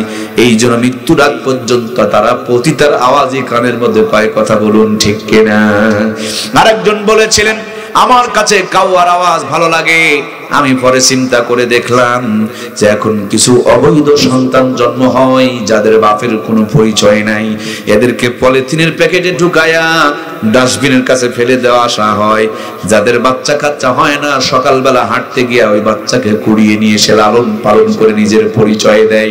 এদের জন্মের পর ডান কানে আজান হয় না, বাম কানে একামত হয় না, ডাস্টবিনের কাছে তো কাউয়া থাকে, কা কা করে বলে ডাকে। এই প্রথম কাওয়ার আওয়াজ কানে এসেছে, এজন্যই মনে হয় তাদের মুখ থেকে ওই কথাগুলো বের হইতেছে। কথা বলুন ঠিক কিনা? সুন্দর করে যদি জন্ম হয়, আজান একামত যদি কানে যায়, মুসলমানের মুখ থেকে এরকম বেয়াদবি কথা বের হতে পারে? সম্মানিত প্রিয় ভাইয়েরা আমার, এখন তো আমাদের বাচ্চাগুলো সিজার করে হাসপাতালে বের করা হয়, বাবা মাকে চিনিয়ে না দিলে চিনতে পারে না। মাঝে মাঝে বাচ্চা পর্যন্ত বদলও করে ফেলে দেয়। কথা বলুন ঠিক কিনা? আমার প্রাণপ্রিয় ভাইয়েরা আমার, এই বাচ্চাগুলোকে নিয়ে ডান কানে আজান আর বাম কানে একামত দেওয়া হয় না। এই জন্য বেশিরভাগ মুসলমানের ঘরে এখন ইসলামের বিপক্ষে নাস্তিক মোরা সন্তান পয়দা হইতেছে। ঠিক কিনা? বাচ্চা যখন বড় হবে, নবীজির জামানায় সাহাবায়ে কেরামেরা বাচ্চাগুলোকে কোলে করে নিয়ে রাহমাতুল লিল আলামিন সাল্লাল্লাহু আলাইহি ওয়াসাল্লামের কাছে যেতেন। আল্লাহর হাবিব আজওয়া খেজুরকে চাবায়া চাবায়া নরম করে বাচ্চাদের মুখের মধ্যে উঠায়া দিতেন। আজকে নবী নাই, নবীর উত্তরসূরি ওলামা হযরত রয়েছেন, যাদের কাছে আপনি নিয়ে যাবেন আপনার সন্তানকে, যে জবান দিয়া গীবত করে না, শিকায়াত করে না, পরনিন্দা করে না, মিথ্যা কথা বলে না, চগলখড়ি করে না, কোরআনুল কারীমের তেলাওয়াত করে, জিকির করে, নামাজ পড়ে, হালাল খায়, ওইরকম একজন আল্লাহ ওয়ালার জবান থেকে যদি আপনি আপনার সন্তানের জবানকে উদ্বোধন করে নিতে পারেন, আপনার ছেলে মরে যাবে, তারপরও ইসলামের বিরুদ্ধে কোনো কথা তার জবান থেকে বের হবে না। ঠিক কিনা? এখন আমরা ওই সুন্নাতটাও পালন করি না। এজন্য মুসলমানের সন্তানেরা স্লোগান দেয় আলেমদের গালে গালে জুতা মারো তালে তালে, অথচ তার বাবার সাথে মায়ের বিয়েতে এই আলেমরাই পড়াইছে। এক্ষুনি যদি মারা যায় হুজুর ছাড়া তাকে গোসল দেওয়ার কোনো লোক খুঁজে পাওয়া যাবে না, কবরে নামানোর লোক পাওয়া যাবে না, জানাজা দেওয়ার লোক পাওয়া যাবে না। আর যতদিন বেঁচে থাকে ততদিন হুজুরদের বিরোধিতা করে। তার মূল কারণ হলো জবানটা কোরআন সুন্নাহর আলোকে উদ্বোধন করা হয় নাই। কথা বলুন ঠিক কিনা? এরপরে বাচ্চা যখন বড় হয়ে যাবে, সন্তান আপনি লেখাপড়া শিখবে, প্রথম বাণীটা যেন এটা হয়, মাগো আমি পড়বো না আর হাট্টি মাটিম টিম, মাদ্রাসাতে শিখবো আমি আলিফ লাম আর মিম। ওই আলিফ লাম মিম দিয়ে যদি আপনার ছেলের জীবনটা শুরু হয়, পুরাটা জীবনের উপরে রহমত আর বরকত নাজিল করবেন কে? আমার ভাইয়েরা, ছেলেটা যখন বড় হয়ে যাবে, মেয়েটা যখন বড় হয়ে যাবে, আল্লাহর হাবিব বলেন একটা ছেলে আর মেয়ে যখন বালেগা হয়ে যাবে, মুহূর্তের মধ্যে জলদি করে তাদেরকে বিয়ে করায় দাও। বিয়ে করতে দেরি করতে হয় না, 3 কাজে দেরি করতে হয় না। তার 1 নম্বর কাজ হলো জলদি করে বিয়ে দিয়ে দাও। সাবালক সাবালিকা হওয়ার পর যদি বিয়ে দিতে দেরি করো, হাজী সাহেব তুমি যাবা হজ করতে আর তোমার মেয়ে যাবে পার্কে ঘুরতে, তুমি ওখানে সোহাগ কামাই করবে আর এখানে গুনাহ যা হবে তোমার ঘাড়ের মধ্যে চাপবে। কথা বলুন ঠিক কিনা? ছেলে মেয়েকে জলদি করে বিয়ে দিয়ে দাও, নইলে তুমি মসজিদে গিয়া নামাজ পড়বে, কোরআন তেলাওয়াত করবে, আর তোমার ছেলেটা অন্য মেয়ের সাথে প্রেম প্রীতি ভালোবাসা করবে। তোমার আমলনামার মধ্যে এই পাপের গুনাহগুলো চেপে যাবে। এখন তো আমরা ছেলে মেয়েকে বিয়ে দিতে চাই না, চিন্তা করি বিয়ে দিলে খাওয়াবে কি? ভাইয়ের আমার, বলুন তো দেখি, খাওয়ানেওয়ালা আপনি আমি না আপনার আমার আল্লাহ? যত পাওয়ারফুল লাইন হোক, একটা লাইন দিয়া কোনোদিন আলো জ্বলে না, একটা লাইন দিয়া ফ্যান চলে না। এই জন্য যতই তুমি সুখী বানানোর চেষ্টা করো, বিয়ে ছাড়া কোনোদিন জীবনে সুখ আসবে? আল্লাহ আব্বাজান আদমকে বানায়া জান্নাতের ভিতরে রেখে দিয়েছিলেন, সব আছে কিন্তু বউ নাই। জান্নাতের মধ্যে বড় আব্বা ভালো নাই, খালি বড় আব্বার ভিতরে ছটপট ছটপট করে। ঘুমন্ত অবস্থায় বাম দিকের বাঁকা হার নিয়ে আম্মা হাওয়াকে যখন বানিয়ে দিলেন, জান্নাতের মধ্যে আনন্দের সাথে থাকতে শুরু করে দিলেন। এই জন্য প্রিয় ভাইয়েরা, জীবনকে সুখী বানানোর জন্য পৃথিবীর মধ্যে যাহা চিরকল্যাণকর, তার অর্ধেকটা দিয়েছেন নারী, অর্ধেকটা দিয়েছেন নর। এই জন্য ছেলে আর মেয়ে, নেগেটিভ আর পজিটিভ, দুই তার ছাড়া আলো জ্বলে না। জীবনে সুখী হতে হলো পুরুষ মহিলার দুইজনার সম্মতি, দুইজনার সংসার জীবন ছাড়া কোনোদিন সংসারে বরকত আশা করা যায়? এই জন্য আল্লাহর হাবিব বলেন, জলদি করে বিয়ে করায় দাও। নবী আমার বলেন, বিয়ে শাদীকে সহজ করে দাও, জেনা ব্যভিচার কমে যাবে। আমার বাংলার জমিনে বিয়ে শাদী কঠিন হয়ে গিয়েছে, জেনা ব্যভিচার বেড়ে গিয়েছে। নবী আমার বলেন, যেই বিয়েতে খরচ কম সেই বিয়েতে বরকত বেশি। আর আমার দেশে বিয়েতে খালি ফুটানি বেশি আর ফুটানি। বিয়ে করতে 90 লক্ষ টাকা মহারানা নির্ধারণ করে, নাকের ফুল বাবদ 1,500 টাকা নগদ, অবশিষ্ট টাকা বাকি কিয়ামত পর্যন্ত ফাঁকি। ওর বাপও দেয়নি, দাদাও দেয় নাই, নিয়ত করছে উনিও দিবে। যদি দেওয়া লাগতো তাইলে 90 লক্ষ টাকা মহারানা নির্ধারণ করত। এই বেকুব আবার বাসর ঘরে গিয়া বইয়ের কাছে মহারানার টাকা মাপ চাই। নানি দাদি শিখায় দিছে, মহারানা মাপ নিও, নইলে জেনার গুনাহ হবে। ওরে ফকিরের বাচ্চা ফকির, এই দিন তোর বিয়ের দিন, নতুন একটা মেয়েকে সামনে পেয়ে কেমনে ফকিরের মতন মাপ চাও? তোমার মহারানা দেওয়ার ক্ষমতা নাই, কেন তুমি বিয়ে করেছো? আর যেটুকু পারবা সেটুকু নির্ধারণ করবা। ফুটানি দেখার জন্য ইসলামকে নিয়ে ফাজলামি করা যাবে না। কথা বলুন ঠিক কিনা? বাসর ঘরে মেয়েটাকেও শিখায় দেয়, মহারানা মাফ করে দিও। মেয়েটা মাফ করে দিয়েছে, ছেলে মাফ নিয়েছে, 20 বছর সংসার হচ্ছে। হঠাৎ করে গন্ডগোল বেঁধে গেছে, এবার কাবিনটা তুলে সিরাজগঞ্জ কোর্টের মধ্যে গিয়ে মহারানার মামলা ঠুকে দিয়েছে। এটা না বাসর ঘরে মাফ করে দিয়েছিল? যদি মাফ হয় তাইলে এই মামলা হবে, আর যদি মামলা হয় তাইলে কিন্তু মাফ হয়। তুমি কেন 20 বছর মহারানা তুমি বাকি রেখে দিলাম? এতদিন কেন বাকি রেখে দিলাম? এই যে মহারানা গুলো বাকি রেখে দিয়া তুমি তোমার বিবির সঙ্গে মিলামিশা করে 4টা সন্তান পয়দা করলা, এগুলো কিন্তু কতটুকু হালাল হয়েছে তুমি তোমার বিবেককেই জিজ্ঞেস করো। তুমি বলো ডানে, ছেলে চলে যায় বামে, কারণ আসল জায়গার মধ্যে ভেজাল পড়ে আছে। কথা বলুন ঠিক কিনা? এই জন্য প্রিয় ভাইয়ের আমার, মহারানা পরিশোধ করতে হবে, এটা ফাজলামি নয়। বিয়ের মধ্যে তাকায় দেখুন, মেয়েটাকে সাজুগুজু করায়া হলুদ মাখায়, মানুষের ভিডিও করে, ছবি তোলে, যুবকেরা দেখে পর্যন্ত। এটা ইসলাম কোনোভাবে সমর্থন করে না। একটা মেয়ের মাথার চুলের আঘাত থেকে নিয়ে পায়ের তালু পর্যন্ত পুরাটাই বোরখা পড়তে হবে, পর্দা মেনটেন করতে হবে, এই পুরাটা সতর্কে ঢেকে রাখতে হবে। বিয়ের নাম দিয়া, গায়ে হলুদের নাম দিয়া এভাবে শরীরের প্রদর্শন কোনোভাবে ইসলাম সমর্থন করতে পারে না। আবার ছেলেগুলোকে দেখবেন মার্কাস মারায়া এলাকার যত ভাবি সবগুলো এসে ডলাডলি করে, এটাও কোনোভাবে ইসলাম সমর্থন করে না। বিয়ের দিনে দেখবেন আমার ভাইয়েরা, ছেলের বাবা মেয়ের বাবাকে বলে 500 বরযাত্রী নেওয়া লাগবে, এইটা ওইটা খাওয়ান লাগবে। তুমি দাওয়াত দিয়েছো, তোমার মেহমান কেন ওনার বাড়িতে যাবে? যিনি দাওয়াত দিবেন তিনি খাওয়াবে। যদি যেতে হয় 10-20 জন যাওয়া যায়, 500 জন নিয়ে যাওয়া যায় না।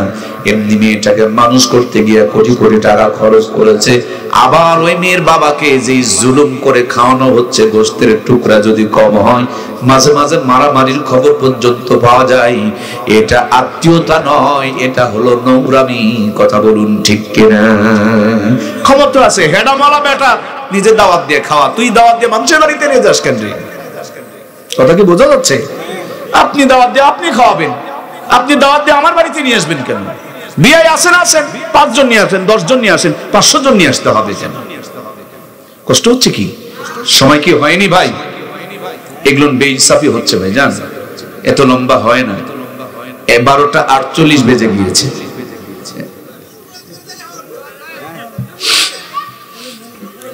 কর্তৃপক্ষ ভাইয়েরা যারা তাবারকের দায়িত্ব আছেন, আপনারা কি ঘুম পেরে আসলেন নাকি? সন্ধ্যা লেগেছে 5টায়, আর এখন বাজে 1টা।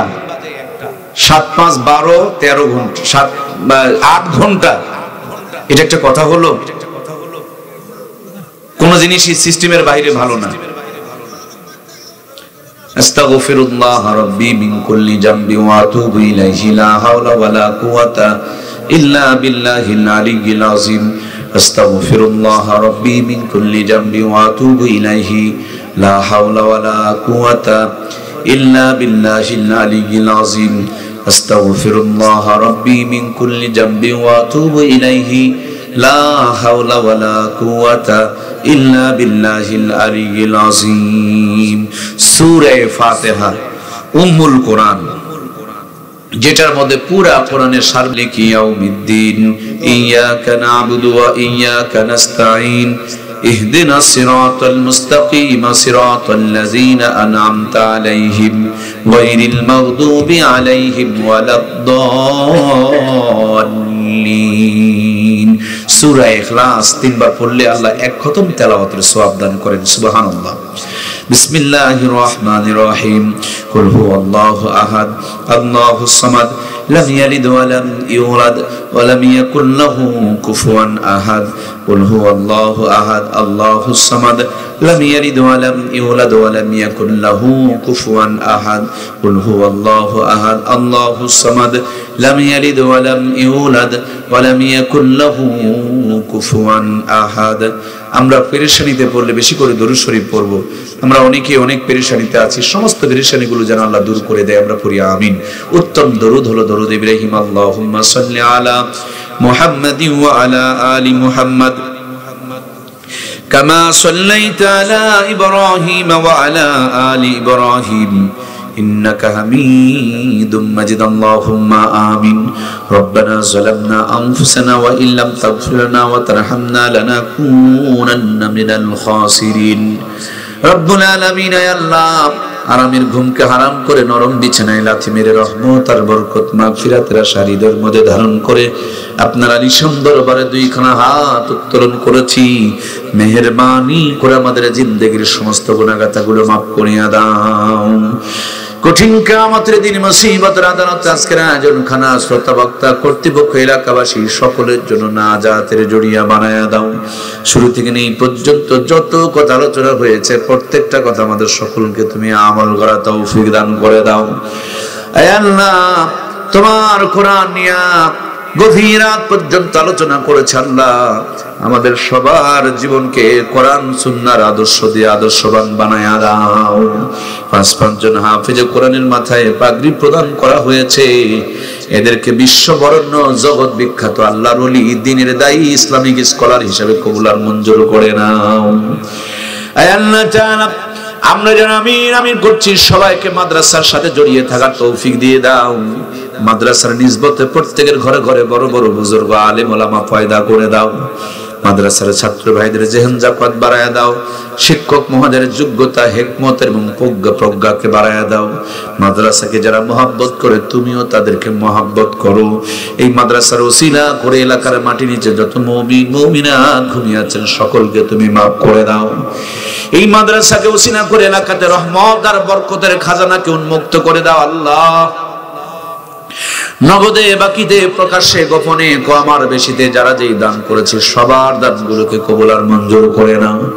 সম্মানিত প্রধান অতিথি, বিশেষ অতিথি মহোদয় সহ যতজন বড় বড় দান সদকা করেছেন সবার দান সদকাগুলোকে কোটি কোটি গুণ বাড়ায়া দিয়া তুমি নাজাতের জড়িয়া বানায়া দাও।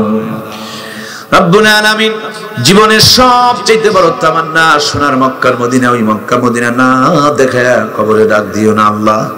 এই দুইখানা হাত দিয়ে তোমার বাইতুল্লাহর চাদর মোবারক জড়িয়ে ধরে তোমাকে একটু ডাকার সুযোগ দান করে দিও। হাতিমে কাবাই কবুল করে নিও, মিজাবি রহমত কবুল করে নিও, মাকাম ইব্রাহিমে কবুল করে নিও। বারবার তোমার বন্ধু রওজার পাশে সালাম দেওয়ার ব্যবস্থা করে দিও। ঘুমের ঘরে এক নজরের জন্য হলো তোমার বন্ধুর বরকতি জান্নাতি নুরানি চেহারা মুবারক দেখায়া দিও আল্লাহ। রব্বুল আলামিন, আজকের এই মাহফিলকে কেন্দ্র করে এলাকার বাড়িতে বাড়িতে অসংখ্য মেহমান এসেছে, আত্মীয় স্বজনের বাড়ি ঘর ভরে গিয়েছে, কিন্তু যাদের মা নাই বাবা নাই কলিজার আগুনটা দাও দাও করে জ্বলতেছে রে আল্লাহ। দয়ার আল্লাহ, এই দুইখানা হাত দিয়ে দরদের আব্বা আম্মাকে জীবনের শেষ গোসল করায় সাদা কাফনের কাপড় পরায়া ছিল জনমের যারা অন্ধকার কবরে রেখে এসেছি, মেহেরবানি করে আব্বা আম্মার কবরগুলোকে জান্নাতুল ফেরদাউসের উচ্চ মাকাম বানায়া দাও। যাদের বৃদ্ধ পিতামাতা বেঁচে আছেন সুস্থতার সঙ্গে নেক হায়াতে তৈয়বা দান করে দাও। আল্লাহ আমাদের ছেলে মেয়েগুলোকে দ্বীনের দায়ী বানিয়ে নাও, জগৎ বিখ্যাত আল্লাহর ওলি বানিয়ে দাও। আল্লাহ আমার মুহিব্বুল্লাহ, মাসুম বিল্লাহ, মুতাসিব বিল্লাহ সহ সবার সন্তানগুলোকে আলোকিত সন্তান, নেক সন্তান, চোখের শীতলতা আত্মার জন্য প্রশান্তিওয়ালা সন্তান, ইমাম হাসান আর হোসেনের মতন, ইসমাইল আলাইহিস সালামের মতন ধৈর্যশীল সন্তান হিসেবে কবুল আর মঞ্জুর করে নাও। সবার ঘরগুলোতে স্বামী আর স্ত্রীর মধ্যে আলী আর ফাতেমার মহব্বত পয়দা করে দাও। আল্লাহ, প্রত্যেকটা পরিবারের স্বামী আর স্ত্রীর মধ্যে দ্বন্দ্ব চলতেছে, আমার মায়েরা সবাইকে মানে কিন্তু বেশিরভাগ ক্ষেত্রে স্বামীকে তারা মানতে চায় না। আল্লাহ, এলাকার সহ গোটা দুনিয়ার মা গুলোকে তুমি স্বামী ভক্ত বানায়া দাও। রব্বুল আলামিন, আয় আল্লাহ, জানি না কার জন্য কোন দোকানে কাফনের কাপড় রেডি হয়ে আছে, না জানি কোন মুহূর্তে মালাকুল মউত নাকের ডগার সামনে হাজির হয়ে যাবে। কলিজার টুকরা সন্তানগুলো আব্বা আব্বা বলে চিৎকার করবে, আদরের মেয়েরা মা মা বলে ধুলাবালিতে গোড়াগড়ি করবে। ওই মুহূর্ত আসার পূর্বে পূর্ণ মুমিনে কামিল বানায়া দিও, তাওবাতুন নাসুহা নসিব করে দিও। পবিত্র রমজান মাসে রোজার হালতে জুমার দিনে ঈমানের সাথে মওত দিও, তোমার বন্ধু রওজার পাশে মওত দিও। মওতের সময় আমাদের সকলের জবানে আখিরি কালিমা, মধুর কালিমা, জান্নাতি কালিমা জারি করে দিও, লা ইলাহা ইল্লাল্লাহু মুহাম্মাদুর রাসূলুল্লাহ সাল্লাল্লাহু আলাইহি ওয়াসাল্লাম। আপনারা একটু সারিবদ্ধ বসেন।